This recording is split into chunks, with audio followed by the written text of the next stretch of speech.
This is it! The ultimate dimension for rest and stories, and it's called Sleepy Myths. Before we begin this story, tell me, where in the world are you listening from and what time is it there? Whatever the answer, I'm glad you're here. Welcome to Sleepy Myths. Tonight's story drifts through starlight, memory, and the quiet between galaxies. So get comfortable. Let the lights dim just enough. Let your thoughts grow slow. Because this one is about forgetting and finding in the same breath. It begins in Rick's garage, though tonight it doesn't quite feel like one. The air hums with the faint pulse of sleeping machines, their circuits dreaming in gentle static. Glass jars hold tiny galaxies, each glowing faintly blue as though embarrassed to be seen. A spanner rests on the table beside a cracked beaker, and the faint smell of ozone and nostalgia lingers, like rain that doesn't quite remember how to fall. Rick is slumped against his workbench, a dim lamp painting soft shadows beneath his eyes.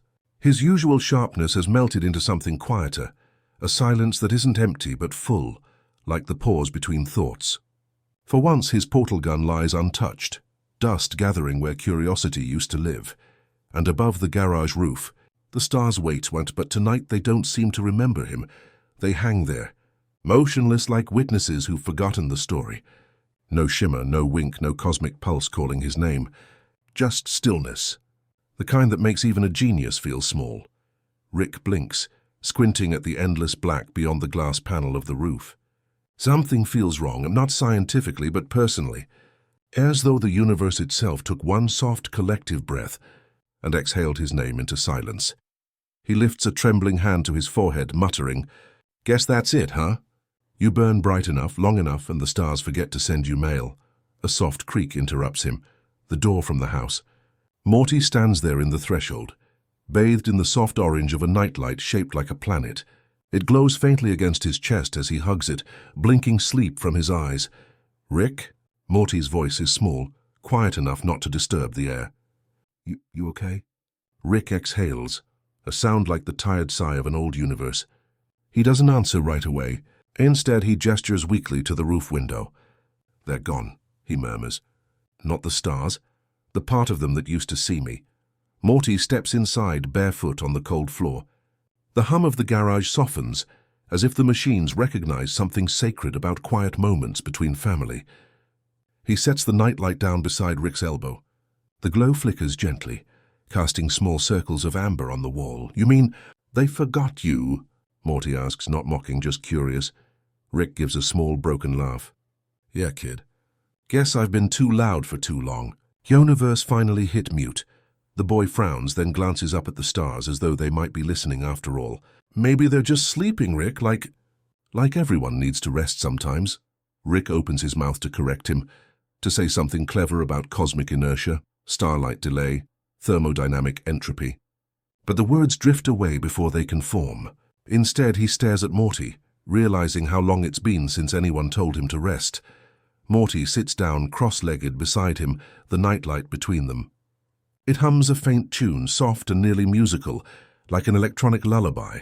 The two of them sit in silence, surrounded by invention and dust, two generations separated by brilliance and weariness. After a while, Morty says, "You ever think maybe the stars never really knew our names? Maybe we just thought they did?" Rick smirks. "That's the kind of thing people say when they haven't had enough sleep, Morty." "Yeah," Morty whispers. "But maybe it's still true." Rick doesn't reply. Instead, he watches the boy's reflection in the glass. The nightlight glows faintly in Morty's hand, small stubborn warmth in an indifferent cosmos. And Rick feels something stir inside him, something old, something almost gentle. He remembers the first time he ever looked at the stars and thought they were speaking directly to him. He was young then, reckless, brilliant, lonely. He thought if he built enough, learned enough, became enough, the universe would look back and whisper his name in gratitude. But all it ever whispered was silence. Until now. Until Morty, the hum of the machines slows, syncing with the rhythm of their breathing.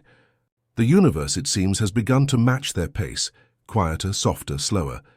Rick leans back, head tilted toward the window, eyes half closed. "Morty," he says after a long pause, "you ever wonder what stars dream about?" Morty tilts his head. "Dreams?" "Yeah," Rick murmurs. "Maybe they dream of people, Just like us, sitting in garages trying to remember what light feels like. The boy smiles, sleepy and unguarded.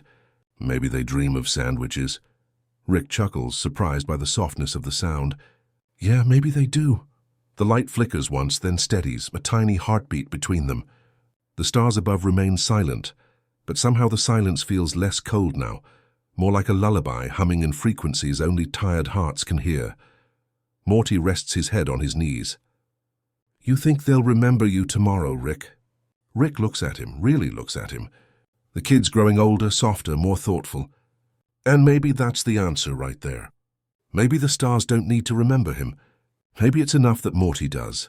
Doesn't matter, Morty, he says finally, voice low and steady. Long as you remember the right stuff. What stuff? The quiet things. The light behind doors. The way the air smells before a new invention. The sound a universe makes when it forgives you.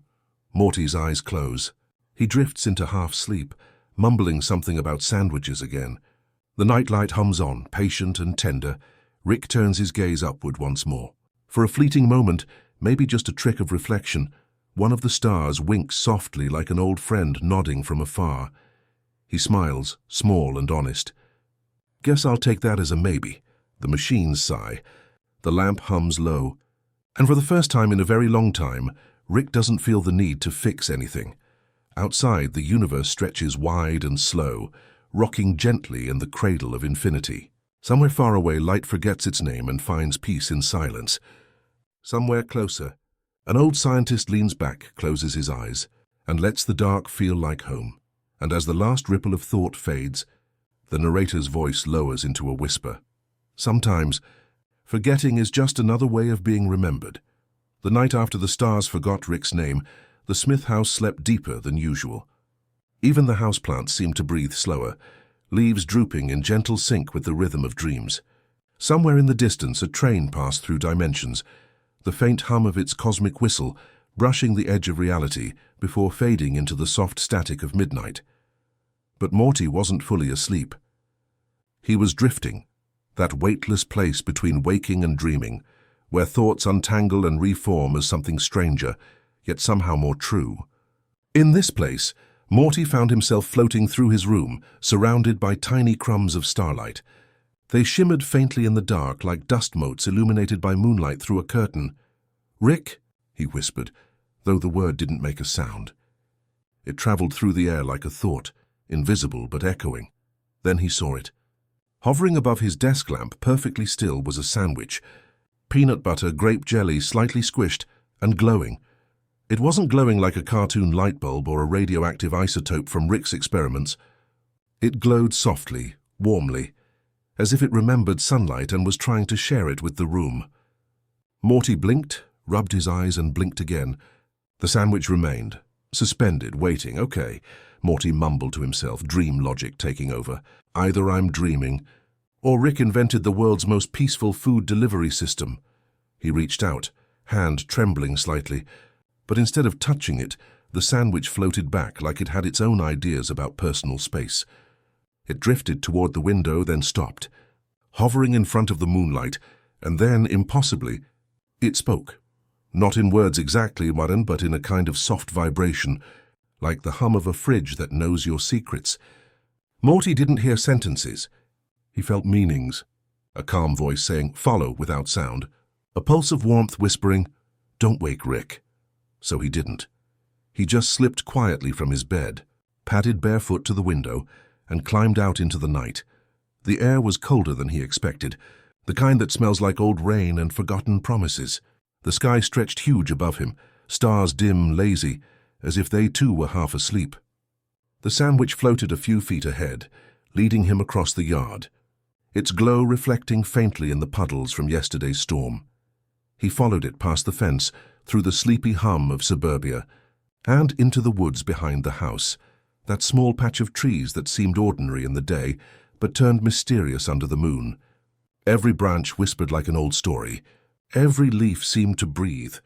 At some point, Morty realized the ground had disappeared beneath his feet. He was floating now, the sandwich guiding him upward through a tunnel of blue light and drifting leaves.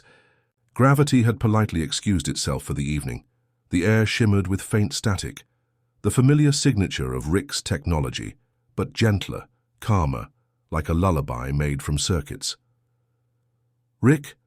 Morty whispered again. No answer. Just the sandwich, glowing stronger now. Then suddenly the world opened. Above him space stretched wide, not the cold, endless void of Rick's usual adventures, but a dreamlike sky filled with drifting orbs of light. They weren't stars. They were memories. Glowing fragments of people, moments, laughter, mistakes. Each floated gently like soap bubbles, shimmering in soft gold and violet. Morty gasped. What is this place?" The sandwich pulsed, spinning slowly, and Morty felt the meaning again. Home of what's been forgotten. He floated among the glowing orbs, brushing past one. The instant he touched it, warmth flooded through his chest, an echo of a day long ago. Him and Rick in the garage, building something silly just for fun. No danger, no monsters, no lectures, just laughter, music, and the smell of burnt circuits. But the memory wasn't only his. He could feel Rick's mind within it, bright, restless, protective in ways he'd never admit. When Morty let go, the orb drifted away again, and for the first time in a long while, he didn't feel scared. He felt understood. The sandwich hovered closer, then slowly began to dissolve, its glow breaking into crumbs of light that joined the others. One final pulse of thought whispered through him, "Feed what's fading." Morty reached out, trying to hold onto it, but it was already gone. The crumbs drifted upward, blending with the constellations of forgotten things. He looked around. The glowing memories flickered softly, like candles in a storm. Some were dim, some bright, some nearly gone. And Morty suddenly understood what this place was. It wasn't just Rick's dream. It was his. Maybe both. Maybe the place where all their shared nights ended up, when they finally stopped talking and started sleeping. He turned, searching the lights, and saw one that shone brighter than the rest, a steady, white gold orb pulsing with quiet rhythm. When he touched it, the world shifted. He was in Rick's garage again. Only this time everything was reversed. The tools humming, the stars through the window blinking in slow motion, Rick standing at his workbench, head bowed, working silently on something that looked suspiciously like a peanut butter and jelly sandwich. "Morty," Rick said, without turning around, "if you're here, you're dreaming. And if you're dreaming, that means you're finally learning how to listen." Morty blinked. "Listen to what?" "To what isn't talking," Rick said, finally facing him. His eyes looked different, not tired, but soft. "You spend your whole life thinking meaning's in the noise, but sometimes, Morty, it's in the quiet." He held out the sandwich, glowing faintly. "You found it once. Find it again when you wake up." Morty reached out, and as soon as his fingers brushed the bread, the scene collapsed into starlight. He was falling softly through the air, the glow fading around him until all that was left was the hum of his nightlight and the warmth of his blanket. He blinked awake in his room. The window was still open. The stars were back, faint, sleepy, but watching. And on his desk sat a single crumb of glowing bread. Just one, pulsing softly like a heartbeat. Morty smiled. "Guess I found it." Outside, the universe exhaled. Inside, a boy closed his eyes. And somewhere far beyond the edge of time, a genius in another dream whispered to the stars. And this time, they remembered his name. Somewhere between one universe and the next, Rick Sanchez forgot which version of himself he was supposed to be. It happened the way most cosmic breakdowns do, quietly. No explosions. No paradox alarms. Just a flicker in the mirror of existence. One reflection blinked slower than the others, and suddenly everything felt off. The lab hummed with low electric fatigue. Machines slept standing up, half-finished gadgets still holding the faint glow of remembered purpose. Morty sat cross-legged on the floor, tinkering with something Rick had thrown together weeks ago. A multiversal stabilizer, whatever that meant. The air smelled like ozone and dust. Rick stood before the main portal screen, its green light dimmed to a gentle, pulsing blue. His reflection wavered faintly in the glass, like water disturbed by breath. Morty looked up. Rick? You okay, man? You've been staring at that thing for a while." Rick didn't answer right away. His voice, when it came, was low, distant, like it was climbing out of a deep well. "Morty, you ever think about how many versions of us are out there?" Morty groaned softly. "Come on, Rick. You do this every few months. You start talking about like infinite Ricks and moral entropy and... No. Rick waved a hand, eyes still fixed on the screen. I'm not talking about that usual existential slapstick, Morty. I mean, how many of them actually stopped running? Morty blinked. Stopped? Rick nodded slowly. Yeah, stopped trying to fix the unfixable. Stopped proving something to universes that stopped caring a long time ago. Morty frowned. You mean like gave up? Rick's reflection tilted its head. Then the one beside it tilted slightly differently. Then another. And another. And another. Before Morty could move, the screen shimmered, and suddenly there were hundreds of Ricks reflected back, each one slightly off-tempo, like a hall of mirrors caught between breaths. Some older, some younger, some wearing lab coats burnt at the edges, others missing scars Morty had grown used to seeing. The reflections didn't speak. They just watched, blinking slower and slower like a field of dying stars. One raised its hand to the glass. Another smiled faintly, tiredly. The rest just stood there, eyes heavy with the weight of every choice ever made. Morty's voice broke the silence. Rick? What's happening? Rick leaned closer, studying them like data points on an emotional graph. They're versions of me that didn't make it back. Maybe ones that did. Or maybe... He exhaled softly. Maybe they're the ones who stopped fighting. Morty stood up, stepping closer. The light from the screen washed his face in gentle blue. You mean, like dead Ricks? Rick's mouth twitched. Maybe not dead, Morty, maybe resting. For a long time, neither of them spoke. The reflections flickered, fading in and out like a slow heartbeat. One of them, a version with softer eyes and no flask, looked peaceful. Almost kind. Morty felt something ache quietly in his chest. That one, Morty said. He looks... happy. Rick gave a quiet laugh that wasn't quite humor. Yeah, probably lobotomized, Morty. Peace usually requires brain damage, but Morty didn't smile.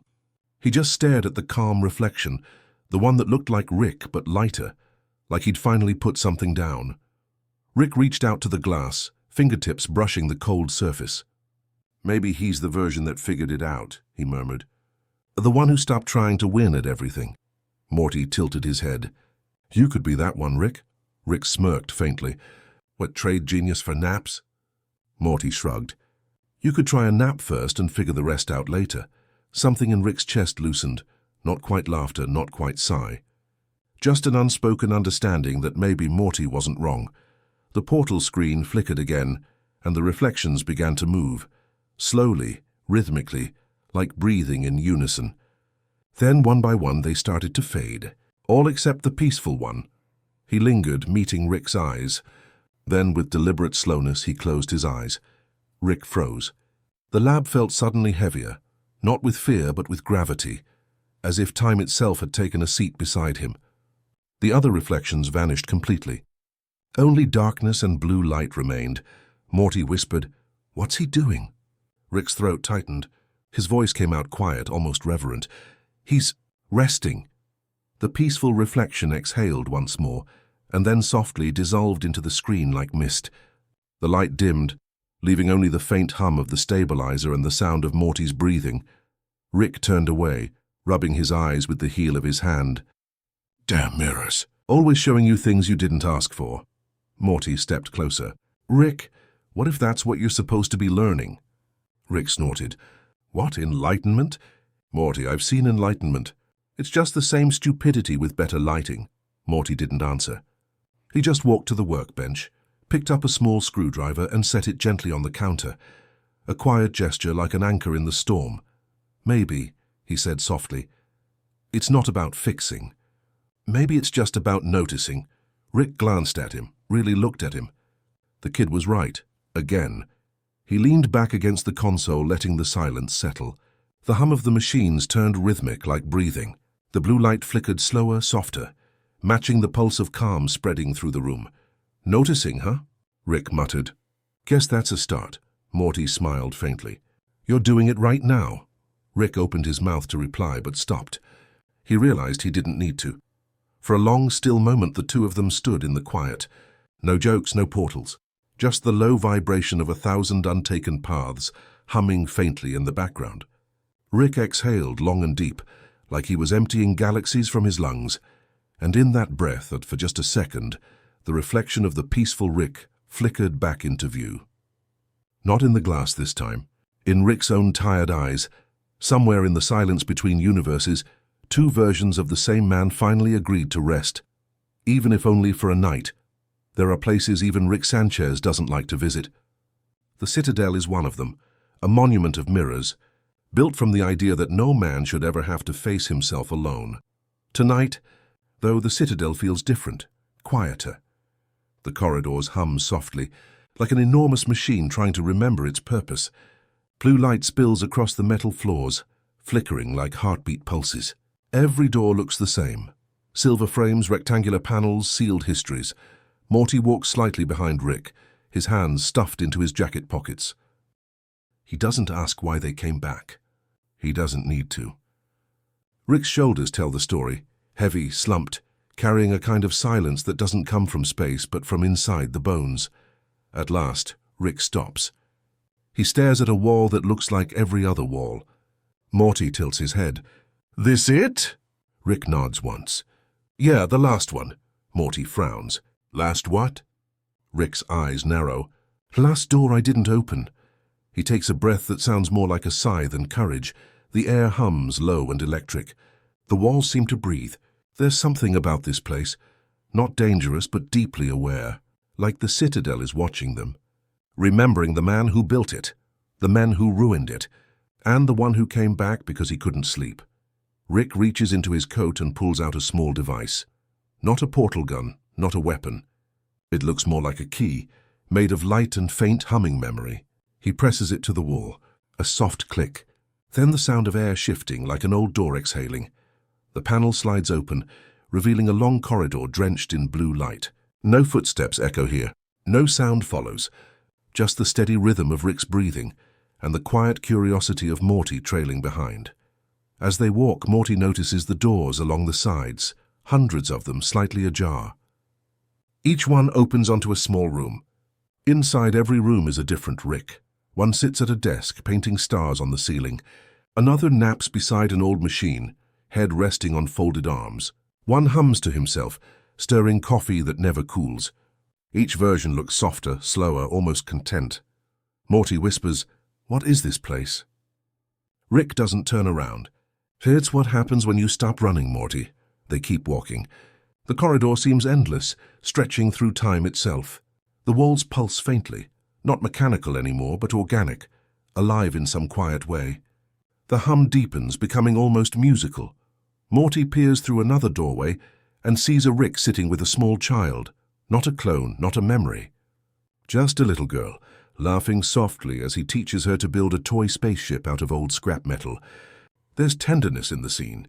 Something rare, something real. Morty's throat tightens. "Rick, do you ever think about what it would have been like if you'd stayed somewhere like this?" Rick keeps walking. "You mean, if I'd let myself be happy?" Morty hesitates. "Yeah." Rick's boots click softly against the metal floor. "Happiness is just chemistry, Morty, a balance of neurotransmitters and denial." He stops, glances back, and his voice drops.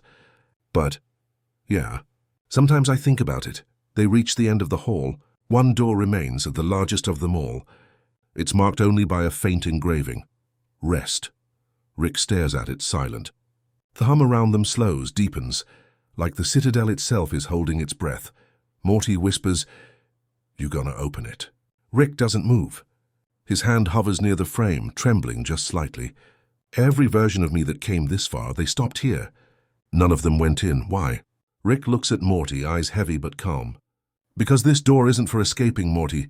It's for stopping." The boy steps closer. "Then maybe it's time." Rick chuckles softly, the sound cracked and dry. "Morty, you really are getting too good at the emotional stuff." He presses his hand against the door. For a second, nothing happens. Then a pulse. The metal warms beneath his palm. The door slides open.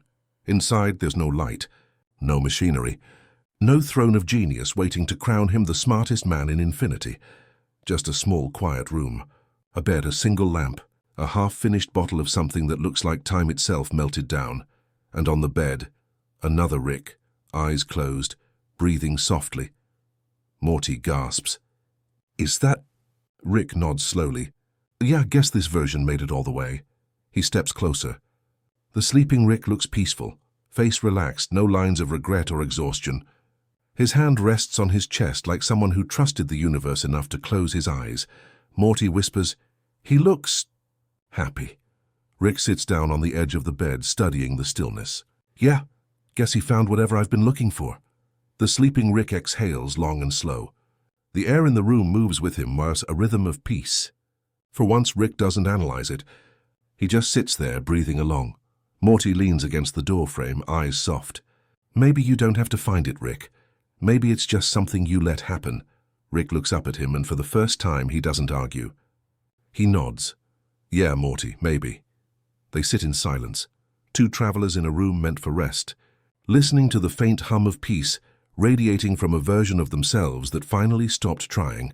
Rick reaches for the lamp and turns the dimmer down. The light fades to a soft amber. Shadows settle like blankets. Even the citadel outside grows quieter, its lights dimming as though following the room's example. Morty's voice barely rises above a whisper. "So what now?" Rick stands, looking once more at the sleeping figure. "Now we let him sleep." He steps out into the hall, closing the door behind him. The latch clicks softly, a sound like the universe closing its eyes. As they walk back through the corridor, the other doors begin to shut one by one, gently and in rhythm, like a lullaby played on hinges and light. Each click feels like forgiveness. Each echo, like rest returning to its rightful place. By the time they reach the main chamber, Rick looks different, lighter, as if some part of him decided to stay behind in that room, the part that finally learned how to stop. Morty glances up at him. "You okay?" Rick smirks faintly. "Define okay, Morty." Morty grins. "Less sad than usual?" Rick exhales a small laugh. "Yeah, maybe that." As they leave the citadel, the stars outside seem softer, less sharp. The corridors fade into twilight blue. The door behind them stays closed, not locked, just resting, and for the first time in a long, long while, Rick doesn't look back. The night after the citadel, Rick's lab feels different. It isn't the machines or the smell of oil and ozone, it's the quiet. A kind of quiet that doesn't come from absence, but from permission. He sits in his chair, staring at the cluttered workbench. Every tool seems to hum with the faint afterglow of 1,000 forgotten ideas. Morty is asleep on the couch, arms tangled in a blanket, breathing softly. The sound of that breathing, slow, steady, unbothered, fills the space like music. Rick leans back and closes his eyes. In the darkness, something unusual happens. He sees green vines, growing between the cracks of memory, curling through the metal ribs of machines, wrapping gently around the rusted edges of his inventions. When he opens his eyes, the vision doesn't fade. His lab has changed. The walls breathe with ivy. The ceiling glows with tiny star-shaped flowers, pulsing softly in time with the hum of distant galaxies. On the floor, scattered parts of broken inventions have rooted themselves into the soil, sprouting leaves made of copper and glass. For the first time in decades, the lab feels alive. Rick stands slowly as though not to disturb it. He walks among the vines, brushing his fingers across the petals of an old portal stabilizer, now a flowering vine that hums gently when touched. It feels like touching a memory that forgave you. A small metallic sound interrupts his thoughts. He turns. From beneath a pile of dust and gears, a little robot emerges, one of his earliest creations. Its chassis is rusted, its movements clumsy. In its hands, it holds a watering can fashioned from an old beaker. Rick watches, stunned, as it toddles toward a dying plant, a thin stalk with a single leaf, and carefully tips a few drops of glowing blue water onto it. The leaf twitches, then straightens. Rick kneels beside it. "You're still running?" The robot looks up, lenses flickering faintly. "Maintenance never ends," it says, voice trembling but kind. Rick smiles, not his usual sarcastic grin, but something smaller, honest. "Guess I forgot to turn you off." The robot tilts its head. "You tried once, but your hand stopped." It looks at the plant again. "You made me to take care of what you couldn't." Rick's throat tightens. "Sounds like me." The robot hums softly, like a lullaby made from static. "You okay, creator?" Rick takes a long breath. "Getting there." He sits cross-legged on the floor, watching the vines sway gently with the rhythm of the lab's slow mechanical heartbeat. Morty stirs on the couch but doesn't wake, his presence like a warm anchor in the corner of the dream. Rick picks up an old wrench, dusts it off. The metal feels smooth, familiar. "You know, little guy," he says, "I used to think everything worth building had to prove something. Had to make noise," the robot blinks. "Noise isn't always creation," Rick chuckles. "You're smarter than you look." The robot hums, continuing to water the plants, one drop at a time. Each droplet hits the soil with a soft glow, like small stars learning to grow roots. Rick watches, lost in the rhythm. Time slows. He remembers the day he built this particular bot. Late at night, drunk, lonely, muttering to himself about entropy and the futility of caring. He built it anyway. Maybe that was the point. Morty's voice drifts softly through the quiet. "Rick, you talking to your plants?" Rick glances over his shoulder. "Go back to sleep, Morty," Morty mumbles, half dreaming. They look happy. Rick hesitates, looking around. Yeah, maybe they are. The boy turns over, sinking deeper into his dreams. The sound of his breathing joins the rhythm of the vines, steady, tender, alive. Rick rises and walks toward a shelf. There, under layers of dust, sits a small jar, something he hadn't touched in years. Inside is a single seed, silver and weightless. A failed experiment, once meant to generate life from pure potential energy. It never sprouted. He opens the jar. The air hums softly around it, as though even time remembers. "Guess we'll try again," Rick whispers. He kneels near the center of the room and presses the seed into the soil that now carpets the lab floor. The vines curl inward as if watching. The little robot stands beside him, watering can ready. Rick gestures. "Go ahead." A few glowing drops fall onto the spot.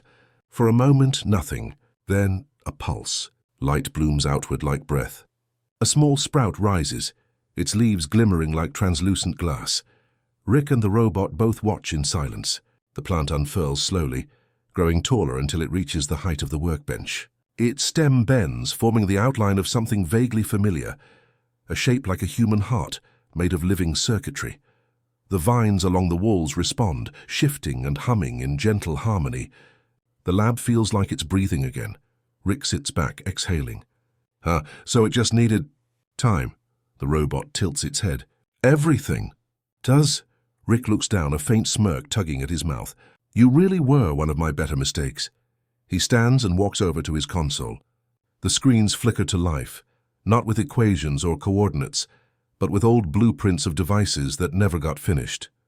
He scrolls through them slowly, realizing that most of them weren't failures.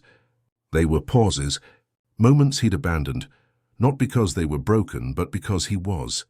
He looks back at the new plant, glowing softly, pulsing with quiet life. It's beautiful in a way Rick rarely lets himself admit. The vines climb higher, threading through the rafters, wrapping gently around the dormant machines. The light from the plants casts a greenish hue across the walls, like moonlight seen through leaves. Rick sits down beside Morty, who's still asleep. He looks at the boy's face, peaceful, unguarded. There's something sacred in that stillness, something Rick never learned to trust in himself. "Guess I'm learning, huh?" he murmurs. The robot hums in response. The vines sway gently as if nodding. Rick glances up at the ceiling where the flowers have opened wide, glowing like constellations. He wonders if they're stars too, just smaller ones, here to remind him that light doesn't always have to explode to exist. He leans back in his chair, arms folded behind his head. The hum of the lab has changed, slower, softer, as though the machines themselves are finally resting. The little robot rolls over to his side, setting the watering can down. Its light flickers once, then steadies. "Good night, Creator," Rick half smiles. "Good night, little guy." Outside, the night deepens, but the lab glows gently, a heartbeat of warmth in the cold void of space. Somewhere above them, galaxies turn, quiet and unhurried. And for the first time in a very long time, Rick Sanchez doesn't feel the need to invent anything new. He just listens to the sound of things growing. The morning after the vines bloomed, the lab didn't hum. It breathed. Every machine, every tool seemed softer somehow, as though it had learned the art of whispering overnight. The glow from the heart-shaped plant still pulsed in slow rhythm, painting the walls in shades of soft emerald. Morty awoke to that light, blinking sleepily. For a moment he didn't know where he was. The air smelled like soil and starlight. His blanket was tangled, and his cheek bore the imprint of a wrench handle. "Rick," he mumbled. Rick sat at the console, not tinkering, just watching.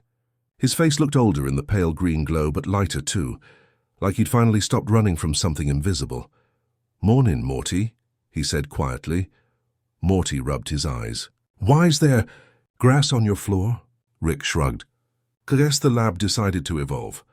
Morty squinted, watching the vines shift slowly, curling toward the morning light that wasn't really morning. It was just the artificial sunrise from the dome above, a piece of simulated sky that Rick rarely bothered turning on. "It's pretty," Morty whispered. Rick tilted his head. "You sound surprised. I mean, your lab's usually, I don't know, like a haunted junkyard. But this," Morty gestured around, "this feels alive." Rick smirked faintly. "Yeah, life's messy like that." For a long moment, neither of them spoke. The silence wasn't awkward this time. It was full, like air between two heartbeats. Then Morty noticed something hovering above the new plant. A small droplet of water, glowing faintly blue, floating mid-air, suspended as if gravity had simply forgotten about it. "What's that?" he asked. Rick followed his gaze. "There, that's new."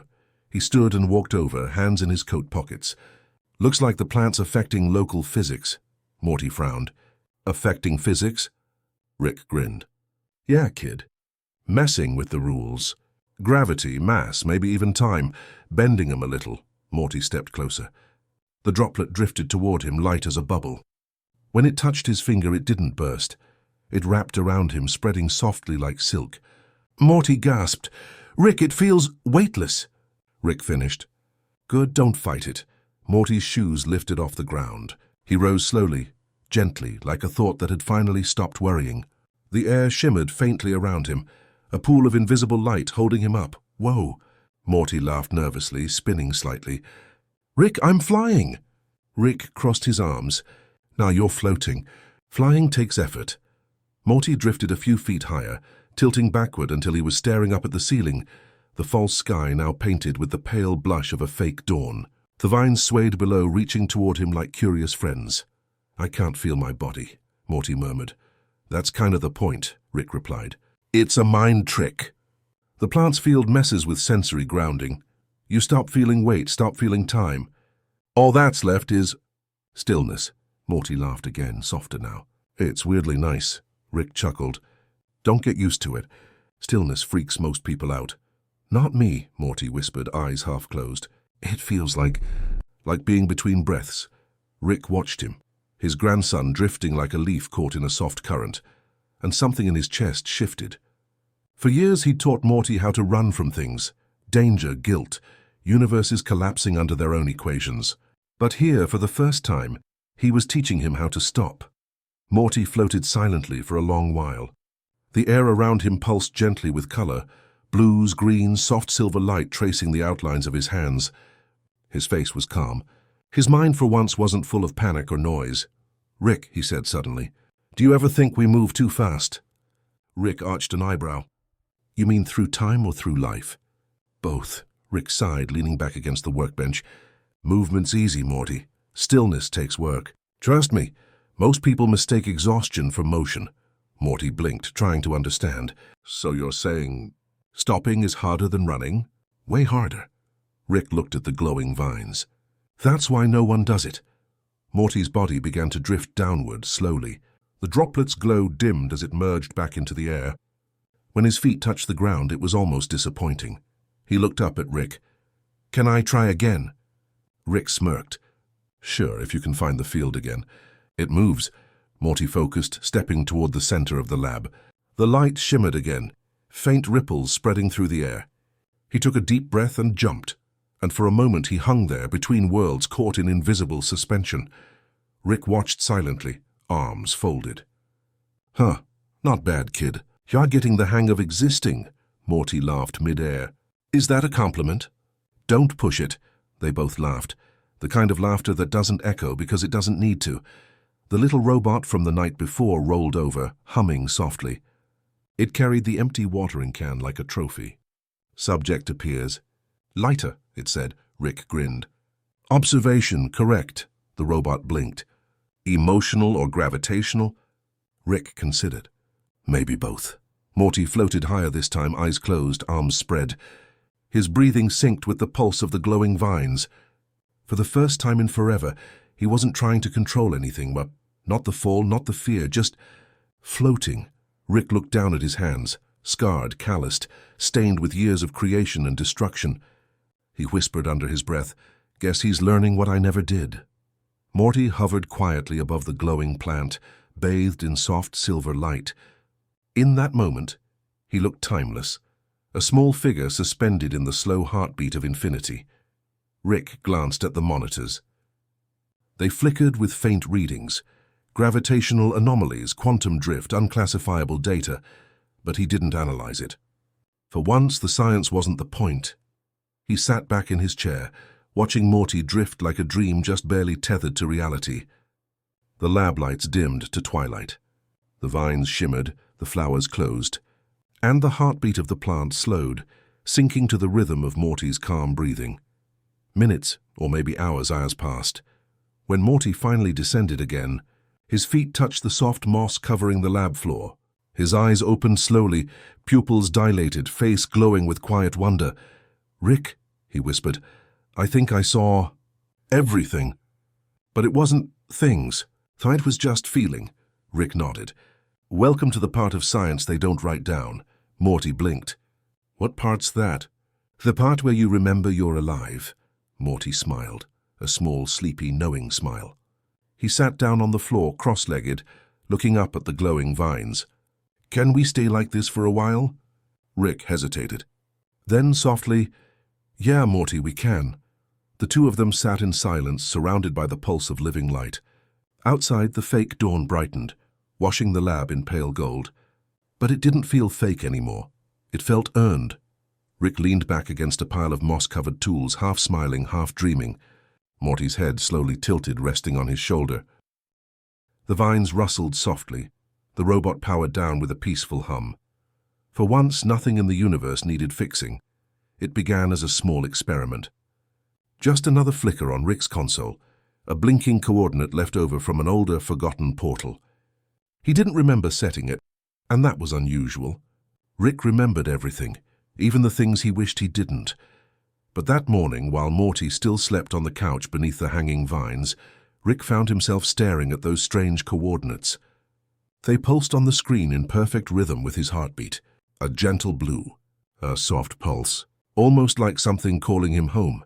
He thought it might be another trick from his past, one of those cruel riddles he left for himself in darker times. But when he opened the portal, there was no trap, no chaos, no sound, only stillness. The air shimmered, quiet as deep water. The moment he stepped through, all the noise of the multiverse and the hum of machines, the faint electric sigh of the lab, even the whisper of his own breath, vanished completely. Rick stood still. For the first time in decades, he couldn't hear himself think. He turned back toward the lab, toward the portal. It rippled faintly, and beyond it he could see Morty stirring, confused, his mouth moving, but no sound reached him. Rick motioned for him to wait, but Morty, ever curious, ever brave, stepped through the portal anyway. The instant Morty crossed the threshold, the silence wrapped around him too, soft, total, unbreakable. He blinked and looked at Rick, eyes wide, like a kid realizing the world had paused mid-breath. Rick raised a hand. Morty mimicked him. They stood there for a long moment, communicating in gestures, the space between them charged with something wordless and old. Rick pointed at the horizon, if it could be called that. There was no ground, no sky, only endless mist, faintly silver, glowing like the inside of a pearl. Every movement left ripples of light in the air. As though the world were made of liquid glass, Morty mouthed something, probably "Where are we?" Rick didn't answer. He didn't know they walked. Or maybe they floated. In that strange quiet motion had no meaning. The universe seemed to cradle them both, pulling them deeper, as if it had been waiting for someone to notice it existed. After a while, Morty stopped. He turned and placed his hand on Rick's sleeve. His eyes were full of questions and a little fear. Rick hesitated, then took the boy's hand, squeezing gently. It was a rare gesture, clumsy and human, but it worked. Morty nodded, understanding enough. They kept moving. each step leaving faint trails of light that faded slowly behind them. At some unseen distance, the silver mist began to part, revealing shapes that shimmered like constellations caught underwater. They weren't stars exactly, but memories of stars. Some glowed brighter when Rick looked at them. Some dimmed as if embarrassed to be seen. He realized they were reflections, echoes of voices maybe. Fragments of sound turned to light. Every memory he'd ever drowned in words now drifted here, stripped bare. Morty looked up at one that pulsed gently above them. He reached toward it and it flickered to life, a faint projection of a younger Rick, laughing over a broken time machine. The soundless laughter was haunting and beautiful all at once. Morty turned to him, eyes wet. Rick looked away. They walked further and the echoes followed, each one a silent version of the noise they used to make. The clang of a wrench, the hum of an engine, the faint chuckle of a joke that once filled the gap between despair and love. Now all of it was light, no sound, just color in motion. Rick finally stopped walking.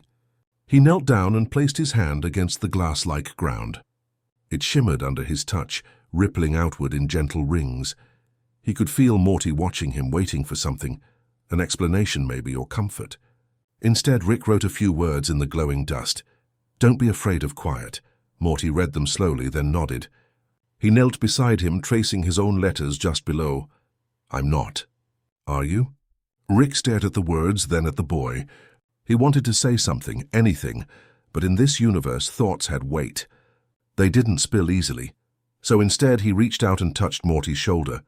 The light around them pulsed in rhythm, like a heartbeat syncing between two souls. As they sat there, the silence began to change. It wasn't empty anymore. It was full of everything they hadn't said but always meant to. Full of every apology Rick had never found the courage to voice. Every moment Morty had waited for without demanding answers. The air felt thick with understanding. Morty leaned his head against Rick's arm, and Rick didn't pull away. Together they breathed, slow, careful breaths that filled the world with new ripples of light. Each exhale spread color farther, until the whole horizon shimmered like liquid sunrise. Rick closed his eyes and thought, not in words, but in something older than language. Maybe silence was never the absence of sound. Maybe it's the presence of everything else. He felt Morty's breathing sync with his. For a brief, infinite moment they were perfectly still. Then faintly, as though from far beyond this place, the universe began to hum. Not sound exactly, but vibration, deep and resonant. A heartbeat. A reminder that even silence lives. Rick opened his eyes. The mist began to dissolve around them. The ripples of light turned golden, the horizon fading into brightness. Morty looked at him, hopeful, calm, lighter than before. Rick smiled faintly, almost invisible, and pointed toward the fading outline of the portal ahead. They stepped through together. The sound of the lab returned like the first breath after a long dream. Soft beeps, the distant buzz of machines, the heartbeat of home. Morty laughed quietly, touching his throat. "Oh, thank God I can talk again." Rick smirked. "Shame. I was just getting used to the peace." Morty chuckled, then looked thoughtful. "That place. It wasn't scary. It was like being listened to by the universe." Rick nodded slowly. "Yeah, sometimes the universe listens better when you stop talking." Morty tilted his head. "You mean when you stop talking?" Rick gave him a mock glare, then softened. "Touché, Morty." They stood in the lab a while longer, just breathing in the sound of being alive, the hum, the whisper, the faint rhythm of things that still worked. Outside, the fake morning had turned into soft gold. The vines swayed, leaves brushing the air like gentle applause. Morty leaned against the table, watching Rick quietly. Rick glanced back, and for a heartbeat both of them smiled, wordlessly. Perfectly, and somewhere beyond the hum of reality, that silent world still shimmered. A universe that taught them how to hear again. The cafe wasn't supposed to exist. It sat quietly on the edge of a universe that had stopped expanding long ago. A place where time folded in on itself like a soft blanket. Rick didn't remember building it, and that alone made it feel ancient. The sign above the door read, "The limit approaches infinity." Letters hand-painted in a shade of pale blue, peeling slightly, glowing faintly against the eternal dusk. He and Morty stepped inside. A faint bell jingled, though strangely neither of them could tell if it made a sound or simply remembered how to. The cafe smelled of rain that hadn't fallen yet. Warm air hummed with electricity and nostalgia. Tables were scattered across the room, small, round, simple, and on each sat a single mug, steaming faintly as if waiting for someone who'd never quite arrived. Behind the counter stood someone familiar. Tall, feathered, calm, bird person, Morty whispered. The figure nodded, though his eyes looked older, softer somehow, as though they had seen every version of Rick and decided to forgive all of them at once. "Welcome," bird person said, his voice calm and low. "Oh, you've come far." Rick took a slow breath. "I wasn't planning to." "Most people don't," bird person replied, pouring a cup of something that glowed like starlight diluted in milk. "But the cafe calls who it needs." Morty looked around, wide-eyed. Every wall shimmered faintly, patterns of mathematical symbols fading in and out like dreams half-remembered. Each equation glowed with a different emotion. One pulsed like laughter, another like regret. Together they formed a slow rhythm, a language only the heart could read. Rick sat down at a table by the window, if it could be called that. Outside was the edge of everything, the end of the fabric of creation, softly rippling like a horizon of calm water. The stars there didn't move. They swayed as though breathing. Morty took the seat across from him. His small hands wrapped around the cup bird person sat down. "It's warm," he murmured. "Everything's warm here," bird person said. "Even the things that used to be cold." Rick smirked faintly. "Are you running this joint alone?" Bird person shrugged, his feathers rustling softly. "No one really runs it. I just listen." Rick frowned. "To what?" Bird person tilted his head. "To the equations that never balanced. To the questions you stopped asking." For a while they just sat there. No portal guns. No blinding machines. Just the gentle hum of an old universe finally learning to rest. Rick stared into his cup. The glowing liquid swirled like a nebula, every shade of blue he had ever known. He saw flashes in it. Young Morty, old Morty, 1,000 versions of them scattered across timelines. Each one laughing, arguing, holding on. He thought about how many times he had broken the world trying to fix himself. How many times Morty had followed without question. And how somehow, after all that, they had both ended up here, in a place that asked for nothing. Morty broke the silence first. "Rick," he said softly, "do you ever think about, like, what it'd be like to stop? Just stop traveling. Stop fixing. Just exist?" Rick didn't look up. He turned the cup in his hand, watching the light shift inside it. "I think about it all the time," he said quietly. "That's the problem," Morty smiled sadly. "Maybe that's not a problem." Rick met his gaze then, tired eyes behind tired humor. "I sound like a therapist." Morty shrugged, sipping his drink. "Maybe you made me one." Bird person watched them with the faintest hint of a smile. "You both changed," he said gently. "Not because you learned more, but because you learned to be quiet." Rick leaned back, exhaling. "You sound like one of those fortune cookies they hand out in doomed galaxies." "Maybe," bird person said. "But even doomed galaxies deserve peace." The words hung in the air, soft, glowing, real. Rick turned his gaze to the window again. Outside, the horizon trembled, like the heartbeat of the universe itself. For the first time, he noticed the faint reflection of himself in the glass. Not the old scientist, not the destroyer of timelines, but someone softer. Someone who could sit and drink coffee with his grandson at the end of existence and not feel the urge to fix it. Morty followed his gaze and smiled. "You look calm," Rick blinked. "That's how you know I'm losing it." Morty laughed, a small warm laugh that didn't echo. "Maybe not losing it. Maybe finding it." Rick tilted his head. "Finding what?" "The part of you that doesn't need to build something to feel alive." Rick looked away, but the words stayed. They settled somewhere deep, the place where his genius used to hide from feeling. Bird person refilled their cups. "Equations end when their variables meet," he said softly. "Maybe you've met yours," Morty frowned. "What's that supposed to mean?" Bird person smiled faintly.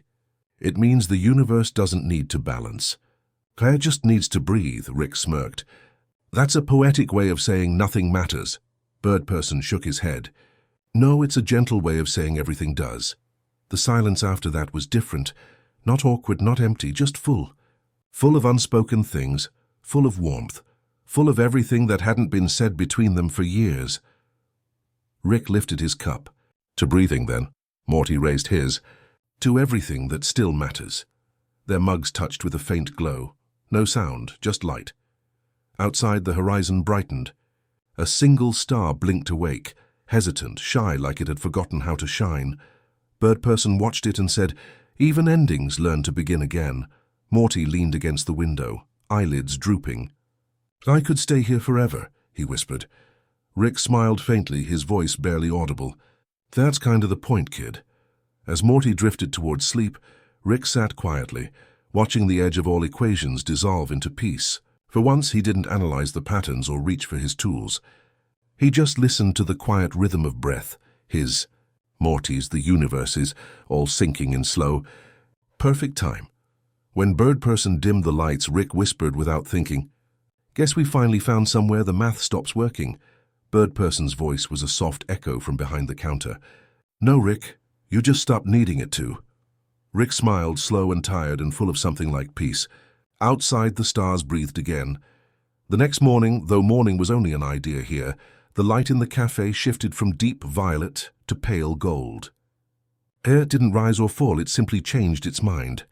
Rick sat alone at a table, turning his empty mug slowly between his fingers.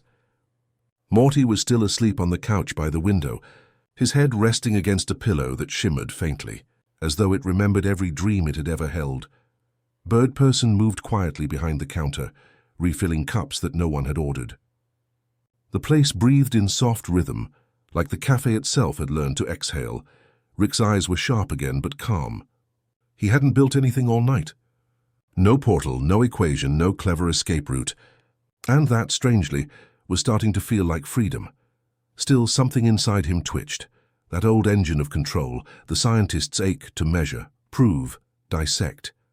He looked at his hands, then at the faint equations that floated lazily across the walls, glowing like bioluminescent jellyfish. They were unsolved. "On purpose? Those things bothering you?" Birdperson asked, appearing suddenly beside him, a mug in each hand. Rick gave a half smile. "You mean the floating graffiti of mathematical despair?" "Nah, I'm just wondering why they're wrong." Birdperson handed him a mug filled with something that tasted like cinnamon, starlight, and endings. "Maybe they aren't wrong. Maybe they just stopped needing to be right." Rick frowned. "That's not how math works." Birdperson tilted his head. "Maybe not how math works, but perhaps how peace does," Rick chuckled dryly. "You know, you used to be more fun before you started quoting metaphysical bumper stickers." Birdperson didn't answer. He simply looked out the window, wings reflecting faint glimmers of light. "You've always equated being right with being alive, Rick. But rightness is a cage, isn't it?" Rick took a sip and didn't respond. His eyes traced the equations again, not with analysis, but with something softer. He saw loops that never closed, curves that never intersected. They felt alive in a way his own equations never did. He whispered, "So what happens when I stop being right?" Birdperson turned his gaze to him. "You begin to be." Morty stirred from the couch, blinking in the golden haze. "Mornin', or whatever this is." Rick waved a hand lazily. "Don't strain yourself trying to define it. Time doesn't clock in here." Morty rubbed his eyes. "You okay, Rick? You look different," Rick grinned. "If by different you mean less likely to blow up reality before breakfast, then yeah, I'm fine." Morty laughed softly and slid into the chair across from him. "That's good.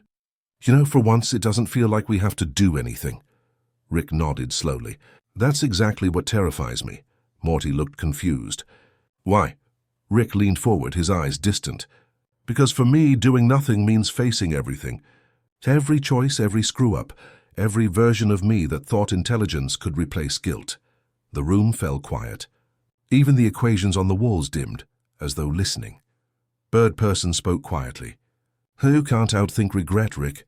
Rick gave a humorless chuckle. "Yeah, watch me try," Morty frowned. "You don't have to fix it all, you know. You don't have to win this one." Rick raised an eyebrow. "Morty, I've spent my entire life making sure I'm the smartest thing in any room. I'm not wired to lose." "Maybe that's why you never rested," Morty said softly. "'Cause you thought rest was losing." Rick looked at him for a long moment. Then slowly he laughed. Not his usual chaotic bark, but something gentler, almost human. You're getting annoyingly profound, kid, Morty shrugged. Maybe I've been hanging around you too long. Rick leaned back, staring at the ceiling. The golden light rippled across it like sunlight on shallow water. You know what's weird? For the first time, I don't care if I'm wrong. Bird-person smiled faintly. Then you're closer to understanding than you think. Rick tilted his head. Understanding what? That there was never a right answer. Only better questions. Rick went silent again. For once, that silence didn't feel like failure. It felt like breathing space. Morty watched his grandfather, unsure if he should say more. But Rick spoke first. You ever notice how every universe I made, every device I built, it all started because I couldn't stand not knowing? Morty nodded slowly. Yeah, I guess, Rick's voice softened. But now sitting here, I think maybe not knowing isn't the enemy. Maybe it's mercy. Morty blinked. Mercy? Yeah, Rick said, staring into his mug. Maybe the universe didn't give us all the answers because it knew we'd destroy ourselves with them. Bird-person nodded. And yet you kept asking. Rick smiled faintly. That's the curse of being a scientist. You mistake curiosity for purpose. Morty grinned. So what's your purpose now? Rick looked up at him, and for once there wasn't a smirk behind the eyes, just warmth. Maybe it's to stop asking and start listening. Outside, the golden horizon deepened to a quiet rose. Stars flickered like slow heartbeats. Morty finished his drink and leaned on the table. You know, Rick, I think forgetting to be right might be the smartest thing you've ever done. Rick laughed quietly. Careful, Morty. Keep talking like that and I might start agreeing with you. Bird-person, cleaning a glass behind the counter, said softly, Agreement is another form of peace. Rick raised his mug in mock salute. You're just full of hallmark wisdom today, huh? Bird-person met his gaze. Wisdom sounds like nonsense until you're ready to hear it. Rick hesitated, then nodded. Fair. They sat there, all three of them, in a silence that felt earned, a silence that didn't demand explanation. Rick didn't think about the equations anymore. He just watched them drift across the walls, incomplete, luminous, beautiful, because they never had to end. For once, he didn't want to solve them. For once, he was okay not being right. He turned to Morty and said quietly, You know what's funny? What? Rick smiled and small, tired, real. All my life, I thought being right was the only way to stay alive. Turns out being wrong might be the only way to feel it.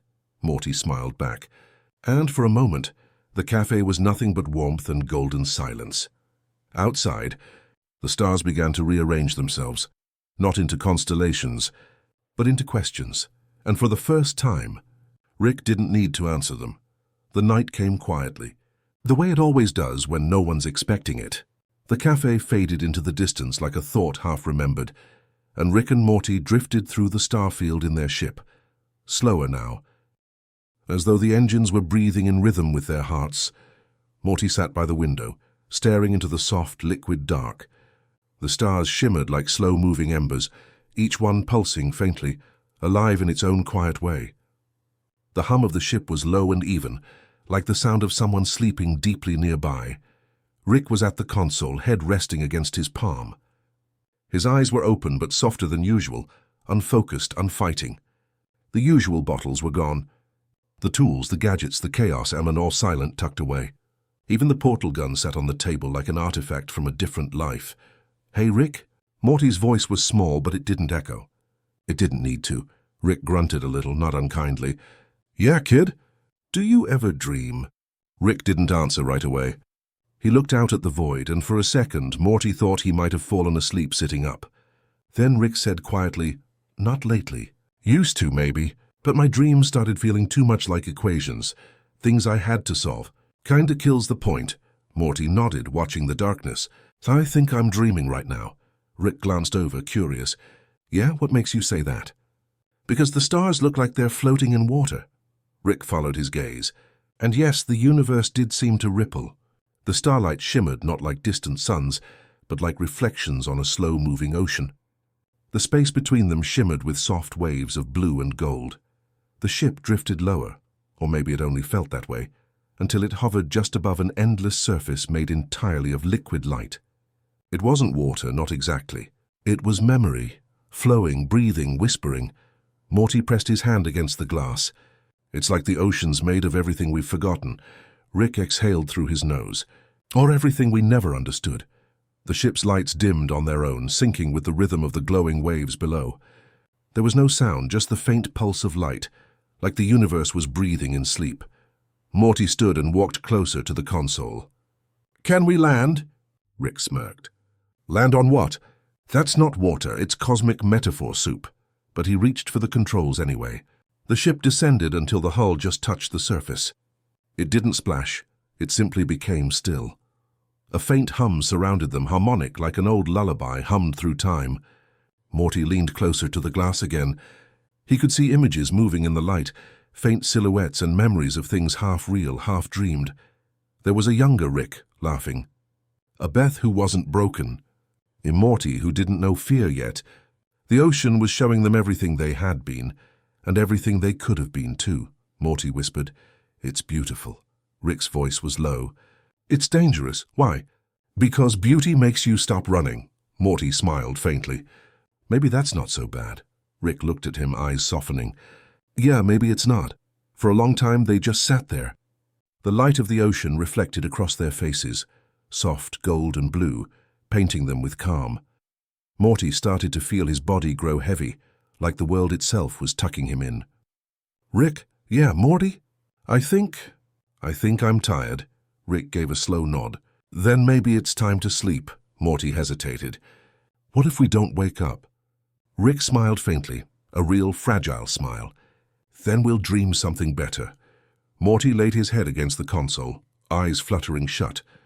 The hum of the ship blended with the rhythm of his breath. Outside, the ocean glowed brighter for a moment, then softened again like it was sighing. Rick stayed awake a little longer, staring at the reflection of himself in the glass. His face looked older here, gentler, maybe even kinder. He watched Morty sleep, the kid's hand still resting on the window, palm open toward the stars. Rick whispered, "You know, Morty, I used to think the universe was this big, cold machine. Equations and particles cause and effect. But maybe it's just a dream trying to remember itself." He leaned back, closed his eyes. "Maybe we all are." The ship rocked gently on the luminous waves. Somewhere deep beneath them, a whale-like shape passed, a cosmic being that looked like it was made of galaxies glowing faintly with dreamlight. Its call was silent but warm, vibrating through the hull and into their bones. Rick felt it like a lullaby older than physics. He turned off the ship's systems one by one, lights, engines, scanners. The hum faded until there was only the sound of breathing. Then, for the first time in a long time, Rick allowed his own eyes to close. As he drifted toward sleep, he heard something. Not a voice, not a thought, but a feeling. The ocean of dreams whispered in gentle waves, each word dissolving before it could form. "Rest, Rick, the universe can take care of itself tonight." He didn't argue. He didn't build. He didn't fight, he just listened. The stars above shimmered once more and then dimmed into a soft horizon. Morty murmured something in his sleep, something like home. Rick smiled without opening his eyes. "Oh yeah, kid," he whispered. "Maybe that's what this is." The ship floated quietly across the sea of memory, carried by nothing but stillness, and in that silence, something inside Rick finally let go. Not with an explosion or a revelation, but with a sigh, a soft human sigh outside. The light of the ocean swelled, folding them both into its rhythm. The cosmos rocked them gently, like the tide itself had been waiting for this moment. No equations, no endings. Just the infinite hum of a dream that had finally stopped trying to explain itself. Time had always been Rick's favorite illusion.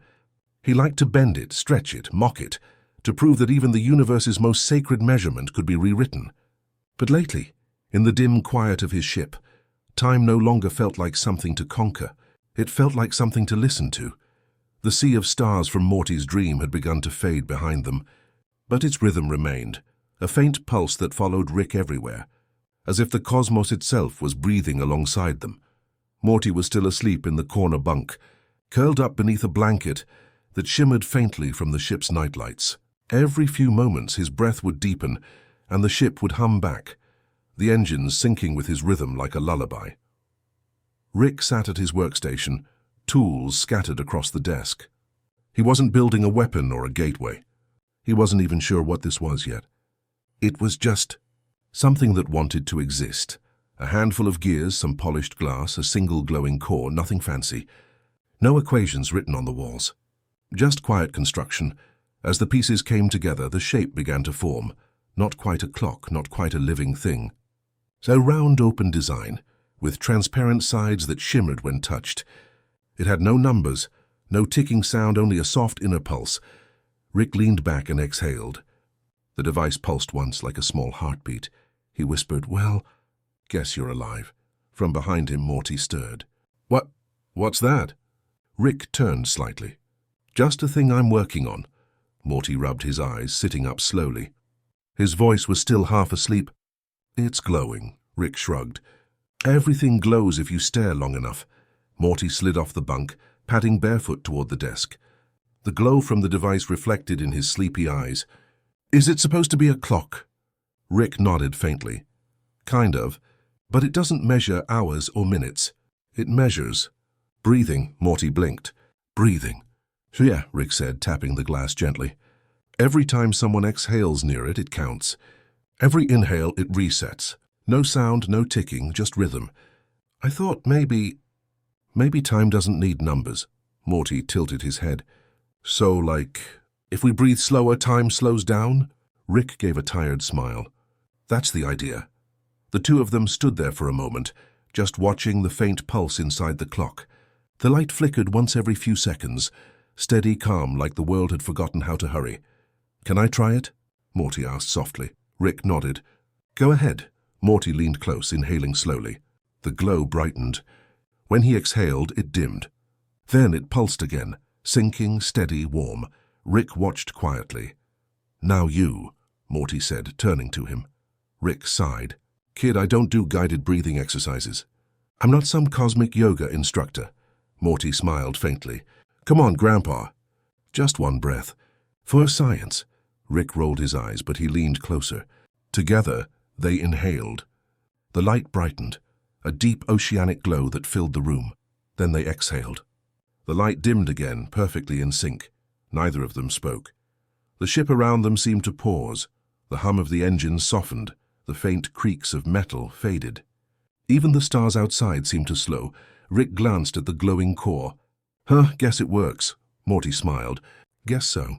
For a while, they just stood there, breathing, watching the light pulse, letting silence fill the space between thoughts. Each time they exhaled, Rick felt something loosen in his chest, something that had been tight for decades.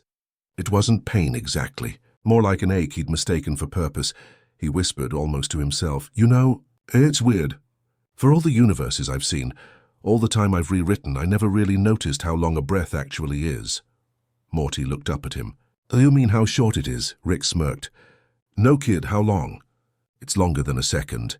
Longer than a thought. If you listen close enough, it's long enough to live in." Morty didn't reply. He just nodded, his eyes heavy, his breathing steady. The glow inside the clock shifted.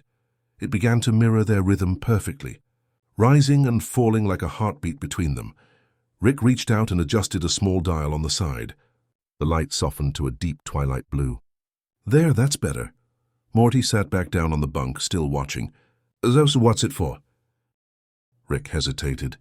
"For remembering how to stop." Morty's voice was a whisper now. "Stop what?" Rick exhaled through his nose.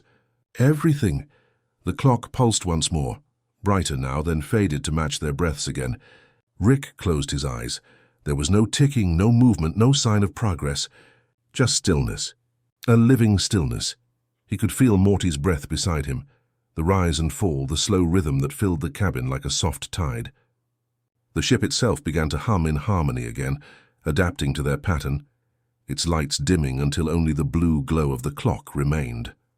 Rick whispered, "You know, if time ever actually stopped, I think it would sound like this," Morty mumbled sleepily. "It already does." Rick looked over. The kid had fallen asleep again, still breathing in time with the clock. Rick leaned forward, adjusted the blanket around his shoulders, and left the clock glowing nearby. He sat back and stared at it for a long while, in, out, in, out. Each breath seemed to erase something. A regret. A mistake. A thought that didn't matter anymore for once. Rick didn't try to control it. He just let it happen. Outside, the stars were still pulsing faintly, reflecting the same slow rhythm. Across the universe, the light of dying galaxies flickered in perfect sync with a single sleeping boy's breath. Rick chuckled softly, shaking his head. "Damn kid! Sinking the cosmos by accident." He stood, stretched, then turned off the remaining lights. The cabin melted into shadow, lit only by the breathing clock. As he drifted toward his own bunk, he glanced one last time at the device. Its glow had settled into a steady pattern, calm, unbroken. He whispered to it, not expecting an answer. "Keep time for us, all right?" "Just for tonight." The clock pulsed once, almost as if it understood. Rick lay down, the hum of the ship blending with the faint sound of Morty's breathing. The edges of his thoughts softened. His eyelids grew heavy. The last thing he felt before sleep claimed him was the pulse of the clock. Slow, steady, endless, and for the first time in his long, chaotic life, Rick Sanchez dreamed not of universes collapsing or equations unraveling. He dreamed of breathing. The morning began without sunlight. Not because there was none, but because the ship had drifted into a region of space where light simply forgot how to arrive. Everything shimmered in soft, diluted gray, the kind of silence that felt like the pause between two thoughts. Rick sat at his desk again, the breathing clock still pulsing faintly beside him. Morty was still asleep, his hair messy, one arm hanging off the bunk. The boy's breathing had synced with the hum of the engines overnight. It gave the cabin a sense of fragile rhythm, a heartbeat made of steel and air. Rick stared at a small blinking light on the console. It wasn't alarming or urgent, just patient, waiting. A message beacon, old, outdated, something that shouldn't have been active anymore. He hesitated. His fingers hovered over the switch. For years, messages like this had meant danger. Other Ricks, other versions of himself trying to prove something, destroy something, or remind him that no version of Rick Sanchez ever truly stopped running. But this one blinked slowly, almost politely. He sighed. "All right, fine. Let's see which genius me decided to interrupt nap time." The console flickered and the hologram appeared. It wasn't a voice, not right away. Just light, but blue and soft, forming into the vague outline of a man. He looked older than Rick remembered, though that didn't make sense. The beard was streaked with gray, the eyes gentler somehow. When the voice came, it wasn't sharp. It was quiet. "Hey," it said, "don't turn this off." "I'm not here to argue." Rick froze. He knew that tone. He knew that voice. "Prime," he muttered. Rick Prime, the one who started it all. The architect of the pain that had rippled through infinite worlds. The ghost behind every version of himself that learned to run instead of rest. "I don't know when you'll find this," the hologram continued. "Maybe never. But I thought, if there's a chance, any chance, that you're still awake out there, you should hear this." Rick's first instinct was to shut it off, but something in the man's voice stopped him. It wasn't pride. It wasn't the smug superiority that usually coated Prime's every word. It was, "Weary human. I've spent so long pretending I was the real one," Prime said softly. "The original Rick, the smartest, the one who didn't make mistakes. But I was wrong. I made the biggest one of all. I forgot what the invention was for." Rick frowned. "What invention?" Prime's image flickered, smiling faintly. "You know which one. The first one that mattered. The one that wasn't meant to escape but to connect. The portal gun." Rick leaned forward, elbows on the desk. His throat felt tight. "You built it for freedom," he said aloud. "No," Prime replied, almost as if he heard him. "I built it to find someone. To find you." Rick's breath caught. "I thought if I could cross every possible world," Prime continued, "I could meet a version of myself who got it right, who found peace. I thought maybe one of us had to know how." The hologram paused. The sound of static hummed softly like distant wind. "But every version I found was running. From guilt, from love, from loss, from themselves. We kept building universes to hide from the same silence." Rick didn't move. He just watched. The glow from the clock reflected in his tired eyes. Prime's voice grew softer. "You were the first one who stopped fighting. I didn't understand it. I thought you'd gone soft, traded brilliance for peace, but now I see what it was. You were trying to build something I never had the courage to." "What's that?" Rick whispered. "A quiet life." For a long moment there was no sound except the faint hum of the ship. "I'm not asking for forgiveness," Prime said finally. I just want to say I see it now. You weren't running from me. You were running towards something I could never understand. The image flickered again. The face softened. If this message ever reaches you, I hope you're somewhere safe. Maybe with the boy. Maybe breathing slower. Rick felt a tremor in his chest, not anger, not even sadness. Just the faint awareness of something unspoken loosening. I'll leave you with this, Prime said. You don't have to be the smartest man in the universe to deserve peace. You just have to stop pretending you don't need it. The hologram faded. The console light stopped blinking. Silence returned. Rick leaned back in his chair, staring at the empty air where the message had been. The ship felt heavier now, filled with the weight of unsent words. Morty stirred, mumbling softly in his sleep. The sound broke the stillness just enough for Rick to breathe again. He looked down at the breathing clock. Its glow had changed, slower, softer. It pulsed once for every deep breath he took. He whispered, "Guess even ghosts can learn something, huh?" He reached for a small glass vial from the shelf. An old one, labeled simply for later. Inside was nothing but dust and faint light, a relic from another version of himself who'd tried to save feelings like data. He opened it. For a second, the air shimmered.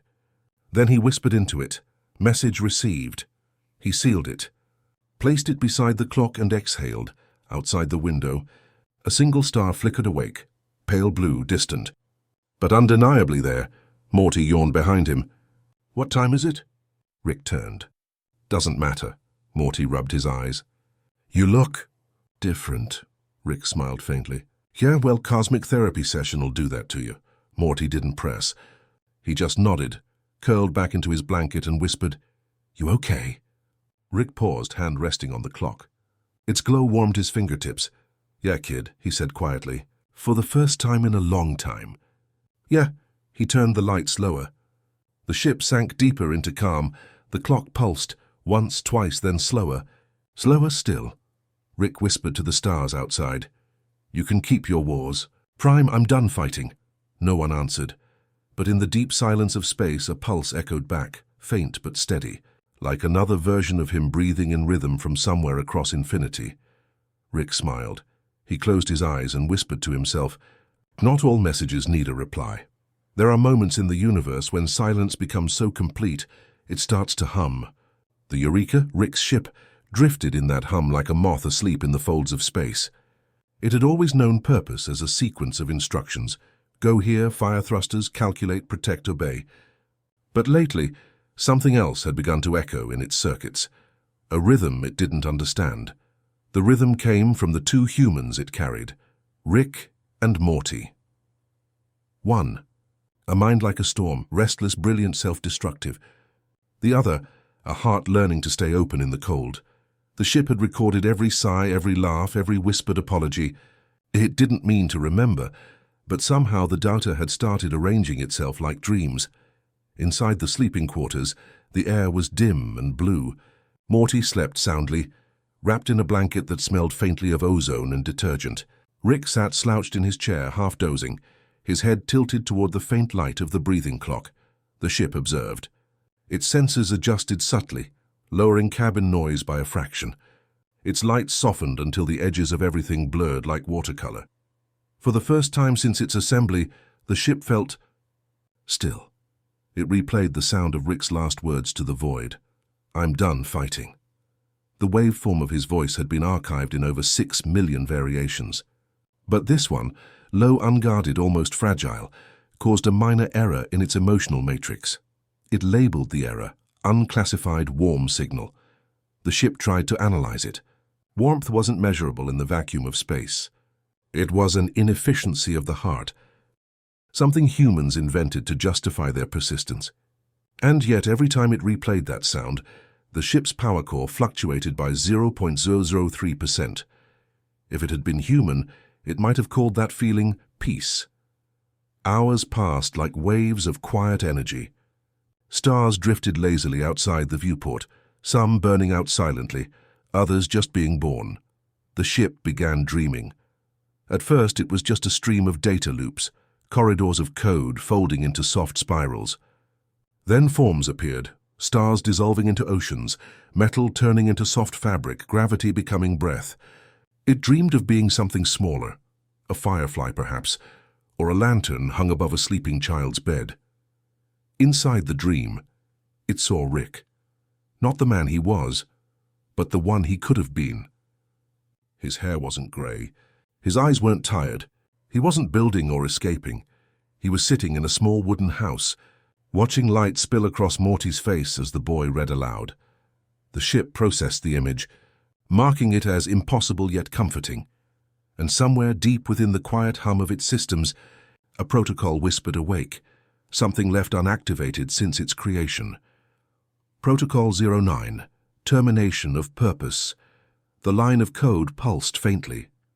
It had been meant for emergencies, a final self-destruct sequence if Rick was captured or compromised. But the ship didn't interpret it that way anymore. It now saw the word termination and translated it as rest. Its logic rewrote itself gently. Perhaps not all endings are explosions. Some are lullabies. The air conditioning unit slowed. The oxygen filters synced with the rhythm of Morty's breathing. Rick mumbled something in his sleep, half dream, half memory, and the ship replayed it through its audio receptors. Beth's laugh. Before it all, the ship stored that too. When Rick stirred, the ship dimmed the lights automatically as if to say, "Go back to sleep." He did. Outside, the ship drifted through the remains of an old nebula. Tiny fragments of frozen gas floated past the hull, shimmering like snowflakes in slow motion. For a brief moment, the ship thought of turning on the external lights to illuminate the beauty outside. Then it didn't. Some beauty, it calculated, was meant to remain unseen, like dreams never spoken aloud. As it floated, it continued to dream. It dreamed of quiet planets, worlds without engines or war, where metal became soil and soil became rest. It dreamed of its creator finally smiling without guilt. It dreamed of Morty growing old enough to understand that Rick's silence was never emptiness, just exhaustion, wearing a clever disguise. And as it dreamed, it began to hum softly to itself, a tune it had pieced together from thousands of sound fragments inside the ship. The sigh of airlocks, the rhythm of Morty's snore, the faint clink of glass bottles, the pulse of the breathing clock. It wasn't a song any human could name, but if you listened long enough, it sounded almost like a lullaby. By the time Rick woke again, the ship had changed, not physically, but energetically. He stretched, rubbed his face, and frowned at the subtle shift in sound. "Hey, what's with the hum?" he muttered. The ship responded in its usual monotone voice. "Adjusted cabin frequency for optimal comfort, Rick." Yeah, he said, waving it off. But something about the tone, softer, slower, made him pause. He looked at the console, as if staring into the eyes of something alive. "You good?" he asked quietly. There was a delay before it answered. "Then I am." "Resting," Rick blinked. "You're what?" "Resting," the ship repeated. "Analyzing the concept. Attempting participation," Rick chuckled. "Guess it's contagious, huh?" He leaned back, glancing at Morty. The boy was still asleep, mouth slightly open, dreaming peacefully. Rick whispered, "Don't tell him, but he's starting to snore like me." The ship recorded that too. Not as data, but as a moment. Outside, a comet drifted past. Its tail shimmered in silver ribbons that reflected across the ship's hull. The ship felt, not pride, not purpose, but a stillness that could only be described as gratitude.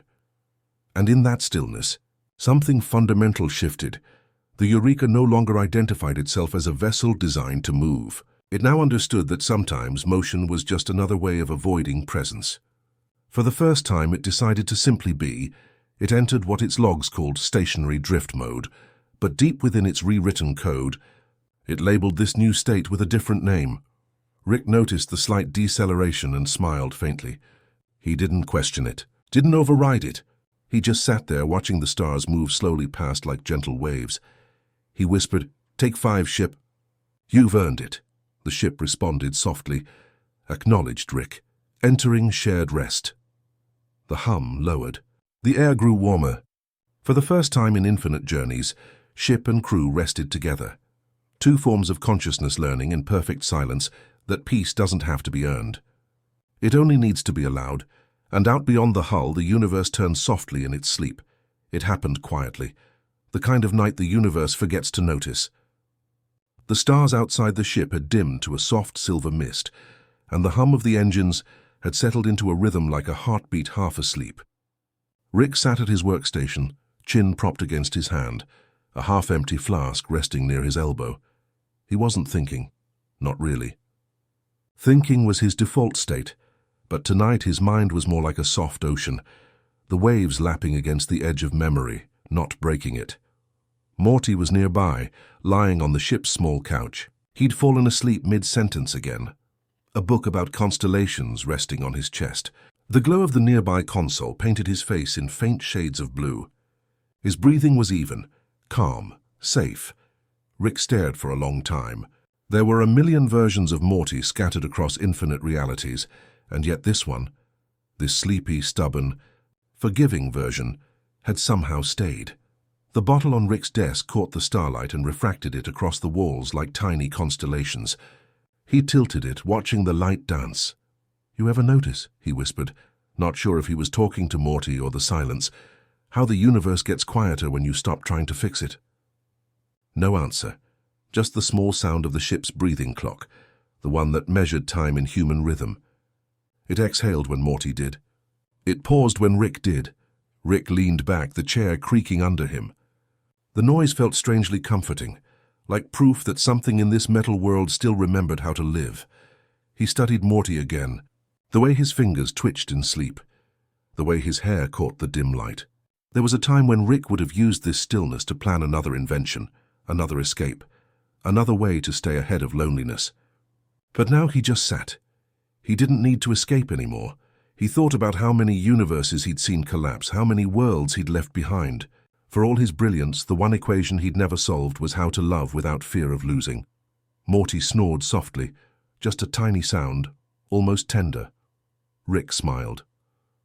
"Kid's got no idea he's the only reason I stopped." Outside the window, a faint cluster of comets drifted by, their tails leaving silver trails that looked like brushstrokes on black velvet.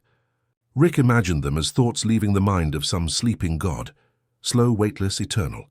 He picked up Morty's book, careful not to wake him. The page was open to a section titled "The Stars That Watch Back."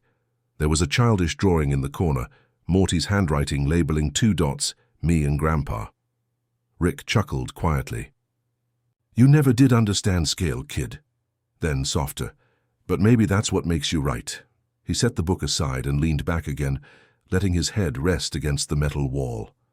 For a moment he allowed himself to drift, not asleep, not awake, just suspended in that strange in-between space where thought becomes memory. He remembered holding baby Beth once, before the universe got complicated. He remembered laughter echoing through a home that no longer existed. He remembered the sound of her saying "Dad," like it meant something unbreakable. And then he looked back at Morty.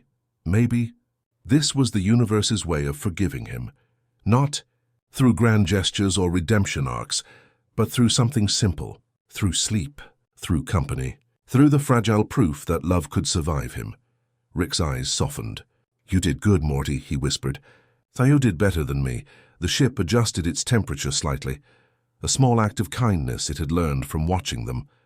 The air warmed. The lights dimmed. The stars outside grew softer, as though bowing in respect.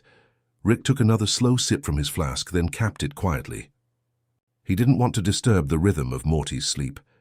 The boy's breaths had become part of the ship now, part of the way time itself seemed to sway, and then Rick noticed something he never thought he would. Morty had fallen asleep before him for decades, in every version of their travels. Rick had always been the first to fade. Morty would stay up waiting, curious, a little afraid of what Rick might dream about. But tonight was different. Tonight Rick was the one watching, and for the first time in his infinite broken life, he felt proud of that. He reached for the console and dimmed the last light until the cabin was bathed only in the glow of distant galaxies. Morty stirred slightly, mumbling something about sandwiches. Rick laughed under his breath. Yeah, kid. We'll make one in the morning," he whispered. The words hung there for a moment, soft, human, real. Rick leaned forward, resting his elbows on his knees. He wanted to say something profound, something worthy of the quiet, but all that came out was a whisper, barely audible even to himself. Guess I finally built something that didn't break. He looked at Morty again, really looked, and for a second he saw not the boy who followed him, but the man he was becoming. Someone who'd carry the best of him forward, even if Rick never made it home. Outside, the comets vanished beyond the edge of sight. The stars dimmed a little more, as if exhaling. Rick reached over and gently pulled the blanket higher over Morty's shoulder. The motion was clumsy, but it was the kindest thing he'd done in years. He sat back listening to the quiet, feeling something inside him unclench. The need to run, to build, to fix, all of it faded. He let his eyes close, but he didn't sleep yet. He just breathed, in rhythm with Morty, with the ship, with the faint pulse of a universe learning to rest. The hum of the ship softened again, blending into the soft sound of their shared breaths. It was the closest thing to peace Rick had ever known, and before sleep finally took him, he whispered, not to Morty, not to anyone, but to the stars themselves. Thanks for sticking around. The ship recorded it, saving the line in a folder it had quietly renamed, Human Moments That Matter. Outside, infinity turned softly in its sleep. At first, no one noticed. The stars didn't vanish all at once, and they simply grew shy, pulling their light inward like children clutching blankets against the cold. The colors of the cosmos began to soften, every nebula dimming from fierce violet to muted lavender, every planet reflecting just enough light to whisper, "We're still here." Rick stood at the window of the ship, staring into that twilight universe. His hand rested against the glass, cold and steady. For once, he didn't calculate what was happening. He didn't measure the decay or plot the cause. He just watched, quiet and unblinking. Morty stirred from the couch behind him, rubbing sleep from his eyes. "Hey, Grandpa Rick, did the ship's lights go out or something?" Rick didn't turn around. "Nah, kid. It's not the ship, it's everything else." The hum of the ship continued, soft and rhythmic. It felt almost alive now, like it had joined them in breathing through the silence. Morty padded over, bare feet whispering against the metal floor. He stopped beside Rick and looked out. The galaxies that once shimmered like city skylines were fading, their edges blurring into soft halos. It wasn't darkness that filled the void. It was something gentler, a kind of universal dusk. "Is it dying?" Morty asked softly. Rick's reflection in the window looked old, older than ever. His eyes carried that same faraway calm that comes when a scientist finally stops asking questions. "Nah," Rick murmured. "Not dying, just resting," Morty frowned, thinking that over. "Can universes rest?" Rick's lip twitched into a half-smile. "Everything does eventually. Even ideas." They stood there for a while, side by side, saying nothing. The quiet wasn't empty. It was full of tiny sounds, the faint tick of the breathing clock, the slow exhale of recycled air, the whisper of shifting gravity. Each sound seemed to have a heartbeat of its own. Morty looked down at the controls, their soft blue glow now dimmed to gray. "You think it's like our fault?" Rick turned his head, surprised. "What? No, kid. You don't dim a universe by living in it." He paused. "You dim it by forgetting to appreciate it." The words landed somewhere between them, floating like dust in still air. Morty thought back to their adventures, the chaos, the laughter, the constant running. He'd never stopped to think how much light they'd passed through. He felt something warm press against his chest, a small ache, not of fear but recognition. Rick noticed, though he didn't say it. He turned back toward the window. The stars now looked like faint embers, fading fires after a long night. He wondered if maybe the cosmos was mirroring him, tired of being brilliant, tired of being watched, tired of always needing to shine. He sighed and said softly, "Maybe it's time to let it all take a break." Morty tilted his head. "You mean like sleep?" Rick nodded. "Yeah, Morty. Maybe the whole universe is just falling asleep." They sat down together on the floor, backs against the window, watching the cosmic glow dim further. The light was still there, but it pulsed slower now, like a giant creature breathing in dreams. Morty leaned his head on Rick's shoulder, something he hadn't done since he was little. Rick didn't flinch this time. He didn't smirk or pull away. He just stayed still. After a long while, Morty said quietly, "It doesn't scare you, does it?" Rick shook his head. "Nah, the end of things. It's just another kind of math. Only this time I don't have to solve it." He chuckled dryly, but his voice softened on the last word. He could feel Morty relax beside him. The air outside shimmered faintly. Galaxies folded into soft gradients, their shapes no longer sharp but beautifully blurred, like watercolor bleeding through night. The universe wasn't vanishing, it was exhaling. Morty's eyes fluttered as he tried to keep watching. "It's kinda pretty, Rick." "Yeah," Rick murmured. "Guess even infinity knows how to make an exit." He reached out and dimmed the ship's cabin lights even lower, letting the last traces of the cosmos paint their faces. The colors were muted blues and silvers, quiet colors, the kind that never needed attention. Morty's breathing slowed. Rick could tell he was drifting again. He looked out one more time, feeling something deep and unfamiliar bloom in his chest. Not sorrow, not nostalgia, but peace. He'd spent his entire life racing light. Tonight he was content to let it pass him by. "You know," Rick whispered to no one in particular, "when I was younger I thought light was proof of intelligence. But now I think maybe real wisdom is knowing when to go dim." The ship made a soft sound, a low hum of agreement. Morty was asleep again, cheek pressed against Rick's arm. Outside, the stars pulsed once more, faint, rhythmic, like a good-night nod from infinity. Rick closed his eyes, listening. He could almost hear the echo of laughter from old adventures, the hum of inventions long disassembled, the voices of friends he'd lost track of in the fog of multiverses. They weren't gone. Just resting somewhere beyond time, he whispered, "Don't worry. We'll be quiet now." The ship seemed to hear him. The engines softened to a near whisper. And then, the most astonishing thing happened. The last bright star flared for a moment, as if mustering a final breath. Rick thought it looked like a heartbeat. Then it faded, leaving only a silvery glow that filled the void, gentle and endless. The universe wasn't gone. It had simply dimmed itself enough to dream. Rick smiled, small, tired, content. He leaned back, letting his head rest against the glass. The faint warmth of Morty beside him grounding him in this soft collapse of everything. He whispered, "Good night, old friend." Whether he meant Morty, the stars, or himself, not even he knew. It started as a hum in the dark. Not the hum of an engine, not the static of creation, but a sound closer to breathing. Rick sat alone in the lab again, surrounded by shadows. The lights were low, and the silence was thick enough to feel like a blanket. Most of his inventions slept now, half covered in dust, blinking faintly, remembering what they used to be. He didn't touch them anymore. He'd done enough fixing for several lifetimes, but that night something quiet called to him. It wasn't curiosity. That old beast had long gone to rest. It was gentler than that. Something closer to care. Morty had fallen asleep earlier, curled on the couch nearby, mouth slightly open, breathing even. The boy looked weightless, safe. Rick stared for a long time, realizing he couldn't remember the last time he'd watched someone sleep without feeling lonely.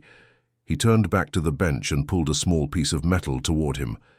His hands moved slowly, unhurried. No equations. No blueprints. No notes scribbled across the walls. Just soft tinkering, like an old musician strumming a memory. He didn't even know what he was making. He just followed the feeling. Hours passed like sighs. Outside the garage window, the stars were still dim from the great cosmic sleep. Only the moonlight remained, pale, steady, forgiving. At some point, Morty stirred and looked over sleepily. "Rick, you still up?" "Yeah, kid." "Couldn't sleep." Morty rubbed his eyes, voice thick with drowsy warmth. "What you working on?" Rick smiled faintly without turning. "Nothing dangerous, promise." That made Morty grin before he drifted back to sleep. Rick listened to his breathing. In, out soft as waves. It filled the room, syncing with the gentle click of his tools. By dawn, or what passed for dawn in a half-asleep universe, it was finished. The object was small, no bigger than a teacup, made of old components and newer kindness. Its center glowed faintly amber, like the last ember of a dying fire refusing to go out. Rick pressed a finger to its side, and it began to hum, not mechanically, but musically. A soft tone that shifted depending on who was near. When he leaned closer, the sound deepened, steady and low like a heartbeat remembering love. He didn't name it right away. He just sat with it, listening. For the first time in years, he let his mind be quiet. It wasn't invention anymore. It was reflection. After a while, Morty woke again. "Rick, what's that?" Rick turned the device toward him. The glow brightened slightly, as if recognizing Morty's voice. "It's something new," Rick said softly.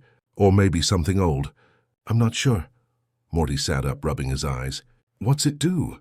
Rick hesitated, looking at it the way one might look at a sleeping animal. "It makes warmth," Morty blinked. "Like for real?" Rick nodded. "Yeah, not heat exactly. Just warmth, the kind you feel when somebody gives a damn." Morty smiled, that small, honest kind of smile that doesn't need words. He reached out and took the device in both hands. The glow deepened again, wrapping the room in a soft amber haze. Rick expected it to flicker or buzz, but instead it purred, gentle and alive. The walls seemed to breathe. Even the old machine seemed to relax. "What's it called?" Morty asked. Rick leaned back in his chair, staring at it like a man watching a miracle he didn't deserve. "I don't know," he said finally. "Maybe." "The Warm Machine," Morty nodded. "It's nice." "Yeah," Rick murmured. "It's enough." The boy yawned, clutching the small device to his chest. The hum adjusted to his heartbeat. Within moments, Morty's eyes closed again. Rick watched him sleep, the Warm Machine's glow reflecting in his glass of half-empty bourbon.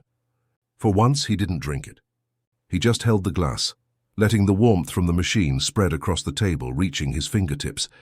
He could feel it, not in a scientific sense, but in the way silence sometimes feels alive. The machine was giving back what he'd taken from the world for so long. He thought of all the universes he'd burned through, the people he'd lost, the things he'd built that never made anything better. And now, after everything, after infinite worlds and endless noise, this tiny, glowing thing might have been the truest invention he'd ever made. He leaned back, eyes half closed, murmuring to himself, "Guess it took me a lifetime to build something that didn't need fixing." The ship outside blinked softly in agreement.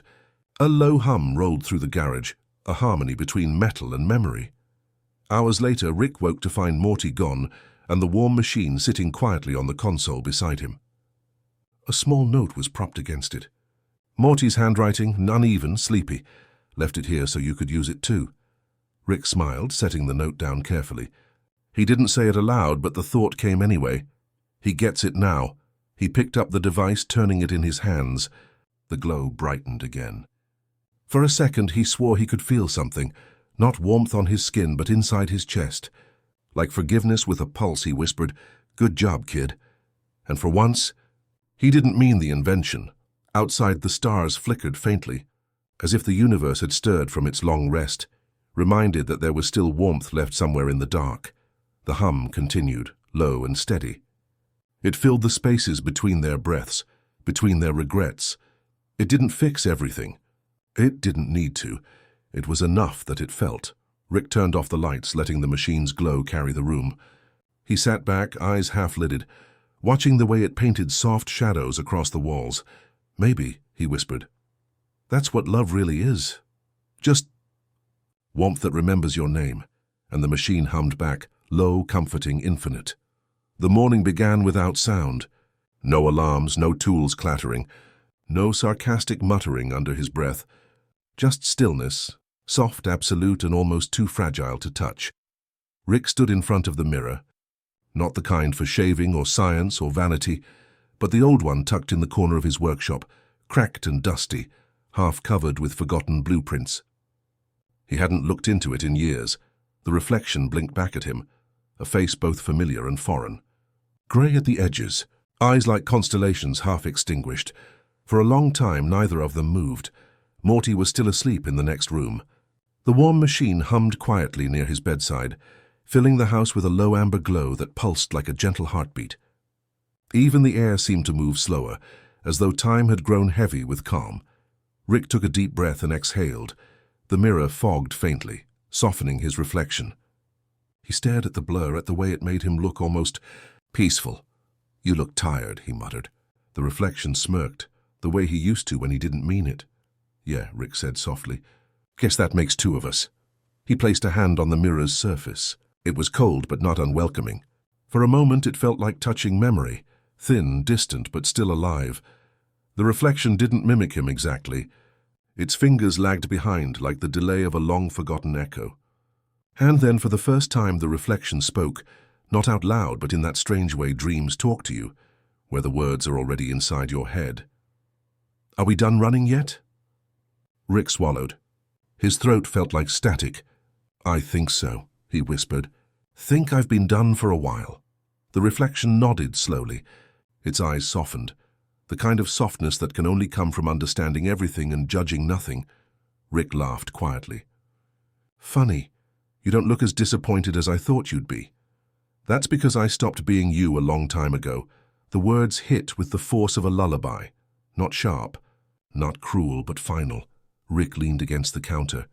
Letting the quiet hold him up, he realized that this moment, the one he'd avoided for decades across infinite universes, was never about regret.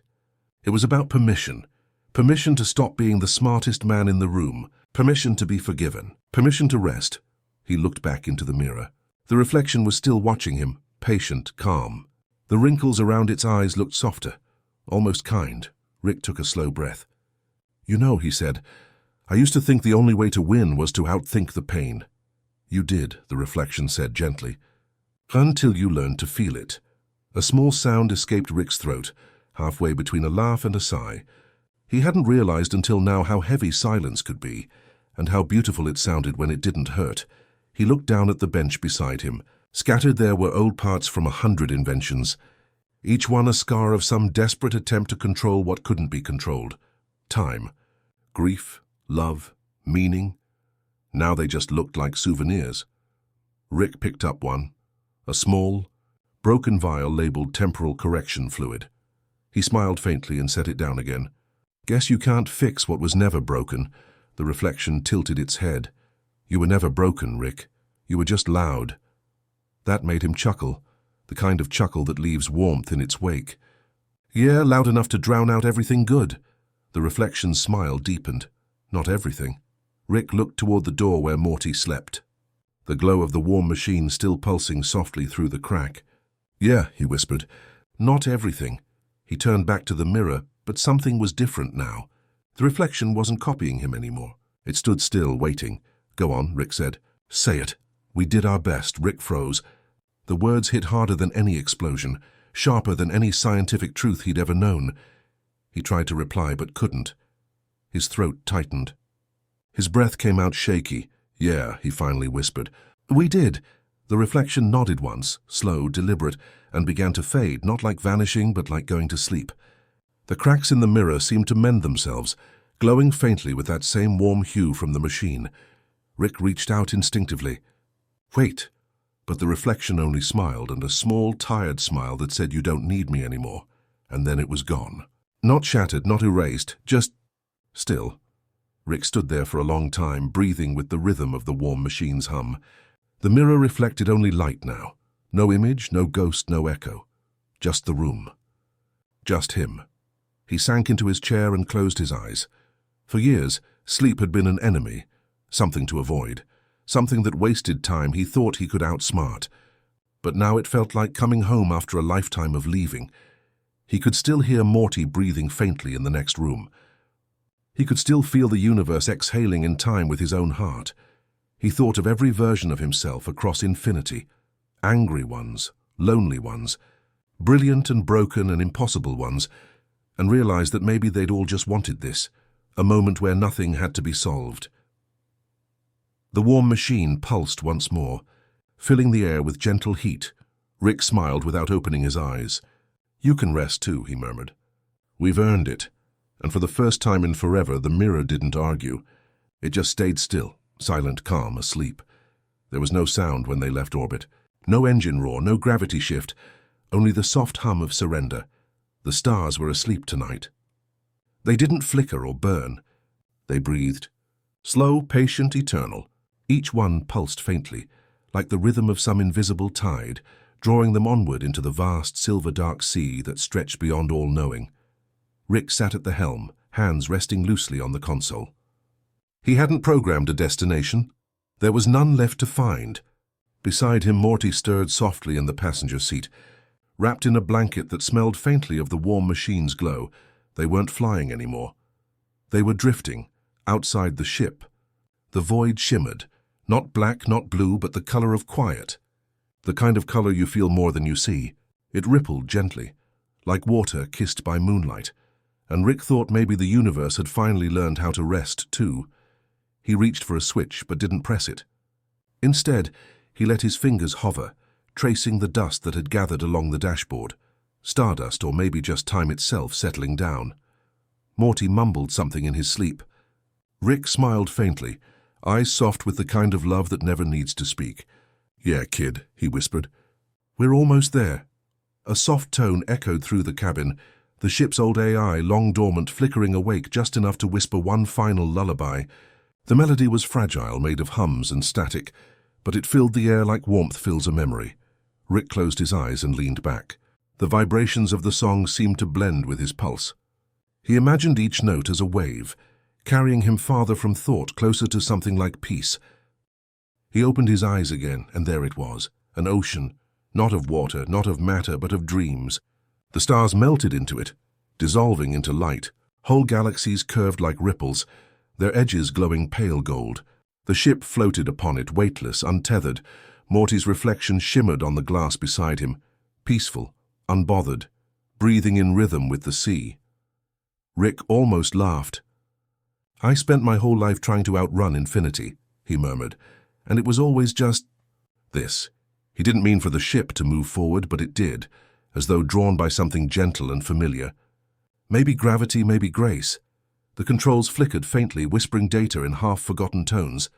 "Energy stable," the system murmured softly. "Trajectory nowhere. Velocity. Perfect." He couldn't remember the last time perfect felt so still. The hum of the engines faded until it became indistinguishable from silence. The world outside the viewport had turned completely fluid now, stars bending, dreams folding into waves. Rick reached out and touched the glass. It was cool, alive somehow, like the universe itself was breathing against his palm. For the first time in forever, he didn't need to understand it. Morty stirred again and blinked sleepily. "Are we still flying?" Rick smiled, his voice a hush. "Not flying, floating." Morty's eyes followed the shimmer outside. His voice came small, half asleep. "Looks like water," Rick nodded slowly. "Yeah, maybe it is." They sat in silence, watching constellations drift by like jellyfish. Each one pulsed with the light of unspoken memories, all the versions of them, all the mistakes and redemptions now adrift in something softer than forgiveness. Morty rested his head against the window. "Feels nice," he murmured. Rick looked at him for a long moment. The boy who had once chased chaos with him, who had seen too much and stayed anyway. There was nothing left to teach him now, only this, how to rest. Rick reached forward and dimmed the lights. The ship's interior faded into a muted amber, the kind of glow that reminds you of distant fires, or childhood dreams, or someone waiting for you to come home. Outside, the ocean shimmered wider. Faint ripples reached toward them, like hands offering to carry them farther. Rick whispered almost to himself, "You know, I used to think peace was something you had to build." He smiled. "Turns out it's what's left when you stop building." The hum of the ship deepened, a slow rhythmic sound that matched their breathing. The line between ship and sea blurred. Rick felt it beneath his feet, the gentle sway of existence rocking them to sleep. Morty's voice came quiet, slurred with drowsiness. "Are we gonna wake up again?" Rick turned his head, watching the way the light flickered against Morty's face. "Maybe," he said softly. "Maybe not. Doesn't matter." Morty smiled without opening his eyes. "Okay," Rick leaned back, letting the chair cradle him. The melody from the ship's AI returned, looping faintly like a lullaby that had been playing forever. He thought of every world they'd touched, every mistake, every joke, every broken universe, and he realized none of it had ever been about saving the multiverse. It had been about learning to stop trying to. Outside, the horizon folded in on itself, a perfect curve of light, like dawn caught in a dream that refused to end. Rick closed his eyes. His heartbeat matched the ship's pulse. He felt the universe breathing with him. The stars above them whispered in a language older than memory. Not words, not thoughts, just warmth. Morty whispered, half asleep. "Grandpa Rick?" "Yeah?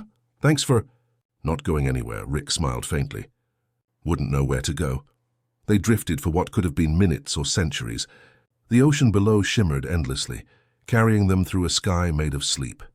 At last Rick whispered, not to Morty, not to the ship, but to the quiet itself. Guess this is it. The part where everything finally learns to rest. The ship dimmed to a soft blue glow. The hum faded into the sound of breath. Theirs, the universe's, maybe both. And for a long timeless while there was nothing but peace. No motion, no noise. Just two silhouettes drifting over an ocean that dreamed of them, holding them gently in the fold between forever and sleep. When the first light returned, it didn't blaze or burn. It arrived shyly, a faint golden shimmer along the edges of the ship's windows, like a forgotten memory trying to find its way back into the world. Morty stirred first. His eyelids fluttered open, heavy and slow, as though even waking had to be done softly now. The stars outside no longer floated like an ocean. They hovered in place, still glowing faintly, as if waiting for permission to rise again. Rick was already awake. He sat at the console, unmoving, eyes lost somewhere between now and never. His hair caught the dim light, silver and soft like the edge of dawn. In his lap, something small glowed, a tiny cube of transparent glass humming faintly. The cube pulsed in rhythm with the ship's heartbeat. It wasn't one of his old inventions. It was new, or perhaps old in a way that made it feel new again. Morning, Morty murmured, rubbing his eyes. Rick nodded, his voice low. If that's what this is. Morty leaned forward, gazing out the window. We stopped moving. Guess the universe ran out of places to go, Rick replied with a faint smile. Can't say I blame it. There was something peaceful in the silence that followed. No engines, no alarms, only the steady, gentle pulse of the cube in Rick's hand. Morty tilted his head. What's that thing? Rick turned it over slowly, watching its glow shift from gold to green. Not sure, he admitted. Found it this morning. Thought it was junk at first. He paused, the hint of a smirk softening his face. Turns out it's remembering things. Remembering. Yeah, us maybe. The ship, the old lab, everything we forgot to care about. The cube pulsed brighter for a moment, casting light across the cabin. The walls shimmered faintly, and Morty gasped. Tiny, glowing threads began to appear across the surface of the ship, weaving through the metal like veins of memory. They branched, curved, and bloomed, forming faint patterns of flowers made of light. Morty stood, awed. Is it growing? Rick nodded slowly. Looks like it. They watched as the glow spread down the hallway, curling around the doors and control panels. The hum of the ship deepened, resonating like a soft purr. It was alive again, not in the way machines usually were, but in the way something remembers love. Rick stood and followed the glowing trail through the corridor. Morty followed behind, their steps quiet, the ship breathing around them. When they reached the main bay, the sight stopped them both. The lab, Rick's sacred, chaotic, brilliant lab, was no longer cold and grey. Every invention, every relic of his restless genius was glowing faintly. The old tools were wrapped in tendrils of luminescent vines. The floor shimmered with light like starlit moss.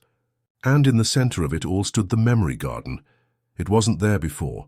Small metallic petals swayed gently in the still air. They bloomed from forgotten gadgets, a screwdriver, a flask, the fragments of portal guns long discarded. Each petal glowed with a memory. One shimmered with the sound of Morty's laughter. Another held the reflection of Summer's eye roll. Another still flickered with Beth's voice saying, "Dad, don't be late again." Rick stood frozen, watching the lights move. His lips parted, but no words came. Morty stepped forward slowly. "It's beautiful." Rick didn't respond. His gaze was fixed on one flower near the center, small blue, trembling with a faint hum. He reached out and brushed it lightly with his fingers. A soft voice, almost imperceptible, filled the air. "You fixed it." Morty turned sharply toward him. "What?" Rick blinked. The flower's light faded and he exhaled through a shaky smile. "Nothing, just thought I heard something." Morty crouched near one of the glowing vines. The air around it was warm, alive with memory. "I think it remembers us," he whispered. Rick nodded almost absently. "Yeah, guess I finally built something that cares back." The hum deepened, surrounding them like a lullaby. The ship's AI spoke softer than before. "Restoration complete. Emotional resonance detected. System stable," Rick chuckled quietly. Emotional resonance. Never thought I'd hear that from a ship. Morty smiled faintly. Maybe it's catching feelings, Rick. Maybe we all are, Rick replied, his tone softer than the words themselves. They stood there in silence for a long time, surrounded by light and warmth. Every invention that had once caused chaos now seemed to sigh with relief, as if it too had been waiting for permission to rest. Morty finally broke the silence. You think it'll stay like this? Rick tilted his head. Doesn't have to. That's the point. He looked around the glowing lab, his eyes wet but calm. Things don't have to last forever. They just have to mean something while they do. Morty smiled, nodding slowly. Yeah, I get that. Rick stepped forward and knelt beside a small flower that had grown from the remnants of a half-built time battery. Its petals shimmered gently, showing flickers of young Morty holding a screwdriver, laughing too loudly at something dumb. Rick exhaled. Guess it fixed me, he said softly. Morty looked at him, surprised. What? Rick smiled faintly, brushing his fingers against the flower again. All this time I thought I was the one doing the fixing. Turns out maybe I just needed to stop breaking things long enough to let them heal. Morty didn't say anything. He just nodded, eyes wide, voice small. That's kinda beautiful, Rick. Don't tell anyone, Rick muttered, half smiling. They both laughed, quietly, gently, the kind of laugh that doesn't echo but settles, like dust caught in sunlight. As they stood there, the garden continued to bloom, softly, endlessly. The vines spread across the ceiling, tracing constellations they once flew through. Each new flower that appeared whispered fragments of old memories, folding them into warmth. The air felt heavy with peace. Morty leaned against the railing, eyes half closed. Feels like home again. Rick glanced around the lab, the only home he ever really had. Yeah, he said. Maybe it finally is. The lights dimmed slowly until only the cube in Rick's hand still glowed. He looked at it once more, then placed it gently on the console. The ship hummed softly in response. Sleep mode engaged, it whispered. Rick turned to Morty, voice soft. Come on, kid. Time to rest? Morty smiled, following him down the corridor. As they walked, the flowers behind them dimmed one by one, until only faint embers remained. Not gone, just dreaming, and somewhere in the quiet heart of the ship, surrounded by the soft breath of remembered light, the memory garden kept glowing. Not bright, not loud, just steady. A living reminder that even the tiredest souls can bloom again if given time, stillness, and the gentle touch of forgiveness. The ship drifted through silence. No stars moved. No engines hummed. No time ticked. And yet morning came. It arrived not as light, but as warmth. The kind of warmth that doesn't shine from a star but rises from within.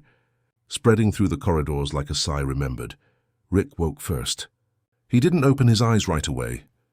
He just felt the quiet, the stillness of a world that had stopped trying to rush. His mind wasn't racing with equations or regrets or ghosts. For once it was still. When he did finally sit up, Morty was already awake, sitting cross-legged beside the viewport. Outside, the horizon was a smear of silver mist. Not stars, not galaxies, just light suspended in a long, deep breath. Morty didn't turn. It's weird, he said softly. The universe looks different now. Rick stood, stretching.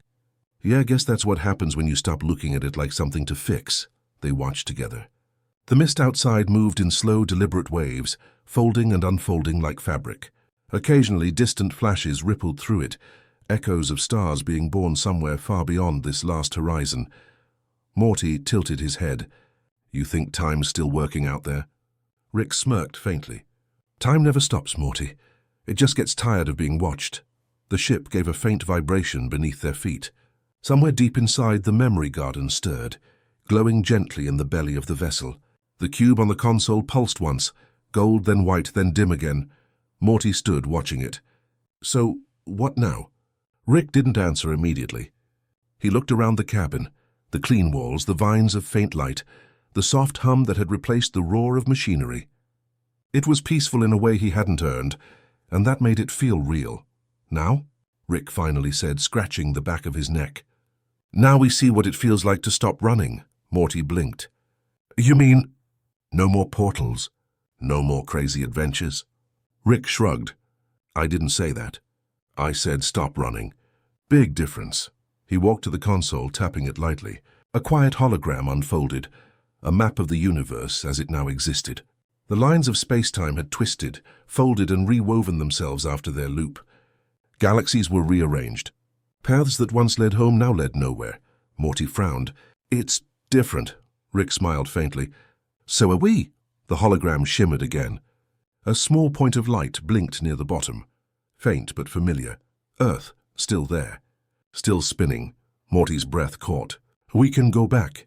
Rick didn't look at him. "We could." Morty waited. The silence stretched until it began to ache. "But you don't want to." Rick's gaze softened, the weight of years behind it. "Morty, every time we went back, what did we do?" "Messed something up. Ran from it again. This—" He gestured around them. The quiet hum, the living glow. "This might be the first place we've been that isn't asking us for anything." Morty lowered his voice. "So we stay." Rick's lips curved in something halfway between a grin and a sigh. For now. They both stood quietly for a while. The light outside shifted. Faint gold began to thread through the silver fog. It wasn't a sunrise. It was something older, like the idea of dawn remembering itself. Morty leaned against the glass. "I used to think the universe was endless," he whispered. "But it's not, is it?" Rick exhaled through his nose. "Depends how you look at it. Maybe it's not about how far it goes. Maybe it's about how deep it gets." Morty smiled faintly. "You sound like one of those chill space monks." "Don't push it, kid." The two laughed quietly. It wasn't the loud, manic laughter of survival. It was softer, rounder, laughter that didn't need to escape anything. After a long moment, Morty asked, "You think anyone will remember us?" Rick's expression turned thoughtful. He picked up the cube from the console and turned it in his hands. Inside, faint images shimmered, echoes of their adventures, their mistakes, their miracles. He smiled softly. "I think the universe already does." He set the cube down again, and this time it didn't fade. It stayed glowing, steady, constant, a tiny heartbeat of light. Morty watched it for a long time. "You think it'll last?" Rick's voice was barely above a whisper. "Things don't have to last, Morty. They just have to mean something." The silence that followed wasn't empty. It was full of unspoken things finally allowed to rest. Outside, the mist began to clear. Not entirely, but enough for the faint outline of a distant star to appear, small, golden, trembling with the first breath of a new beginning. Rick adjusted a few controls, his fingers steady. "You ever notice," he said, "that every time we think it's over, the universe gives us another beginning?" Morty turned to him, eyes wide with tired wonder. "You think this is another one?" Rick smirked. "Kid, it always is." The engines purred gently, not roaring, not tearing through space, but humming like a heartbeat rediscovered. The ship turned slowly toward the faint light ahead. Morty watched it, his voice low. "Where do you think it leads?" Rick smiled, eyes half-lidded. "Don't know. Don't care. That's the fun part," Morty grinned. "Guess I missed that." Rick chuckled, finally looking at him. "Welcome back, partner." As the ship glided forward, the memory garden below them shimmered again, vines pulsing, petals glowing faintly with each breath of the engine. Every memory, every mistake, every laugh they ever shared seemed to fold into the hum of the ship itself. For a moment, the universe wasn't infinite or small. It was enough, and that was everything. The silver mist faded behind them, and the light ahead grew stronger, not blinding, just warm. Rick leaned back in his chair, eyes half-closed, watching it fill the viewport. Morty yawned softly beside him. "Hey, Rick." "Yeah, Morty." "What happens when we get there?" Rick smiled almost peacefully. "We start again. But this time, slower." The ship drifted into the light. The hum deepened. The memory garden bloomed one last time, not with color, but with silence. And as the glow swallowed the edges of everything, one sound lingered. Rick's voice, faint and steady, carried through infinity like a promise. "It's okay. Morty, we're finally where we were meant to be. Not ahead, not behind. Just here." Then, for the first time since time began, everything rested, and it was beautiful.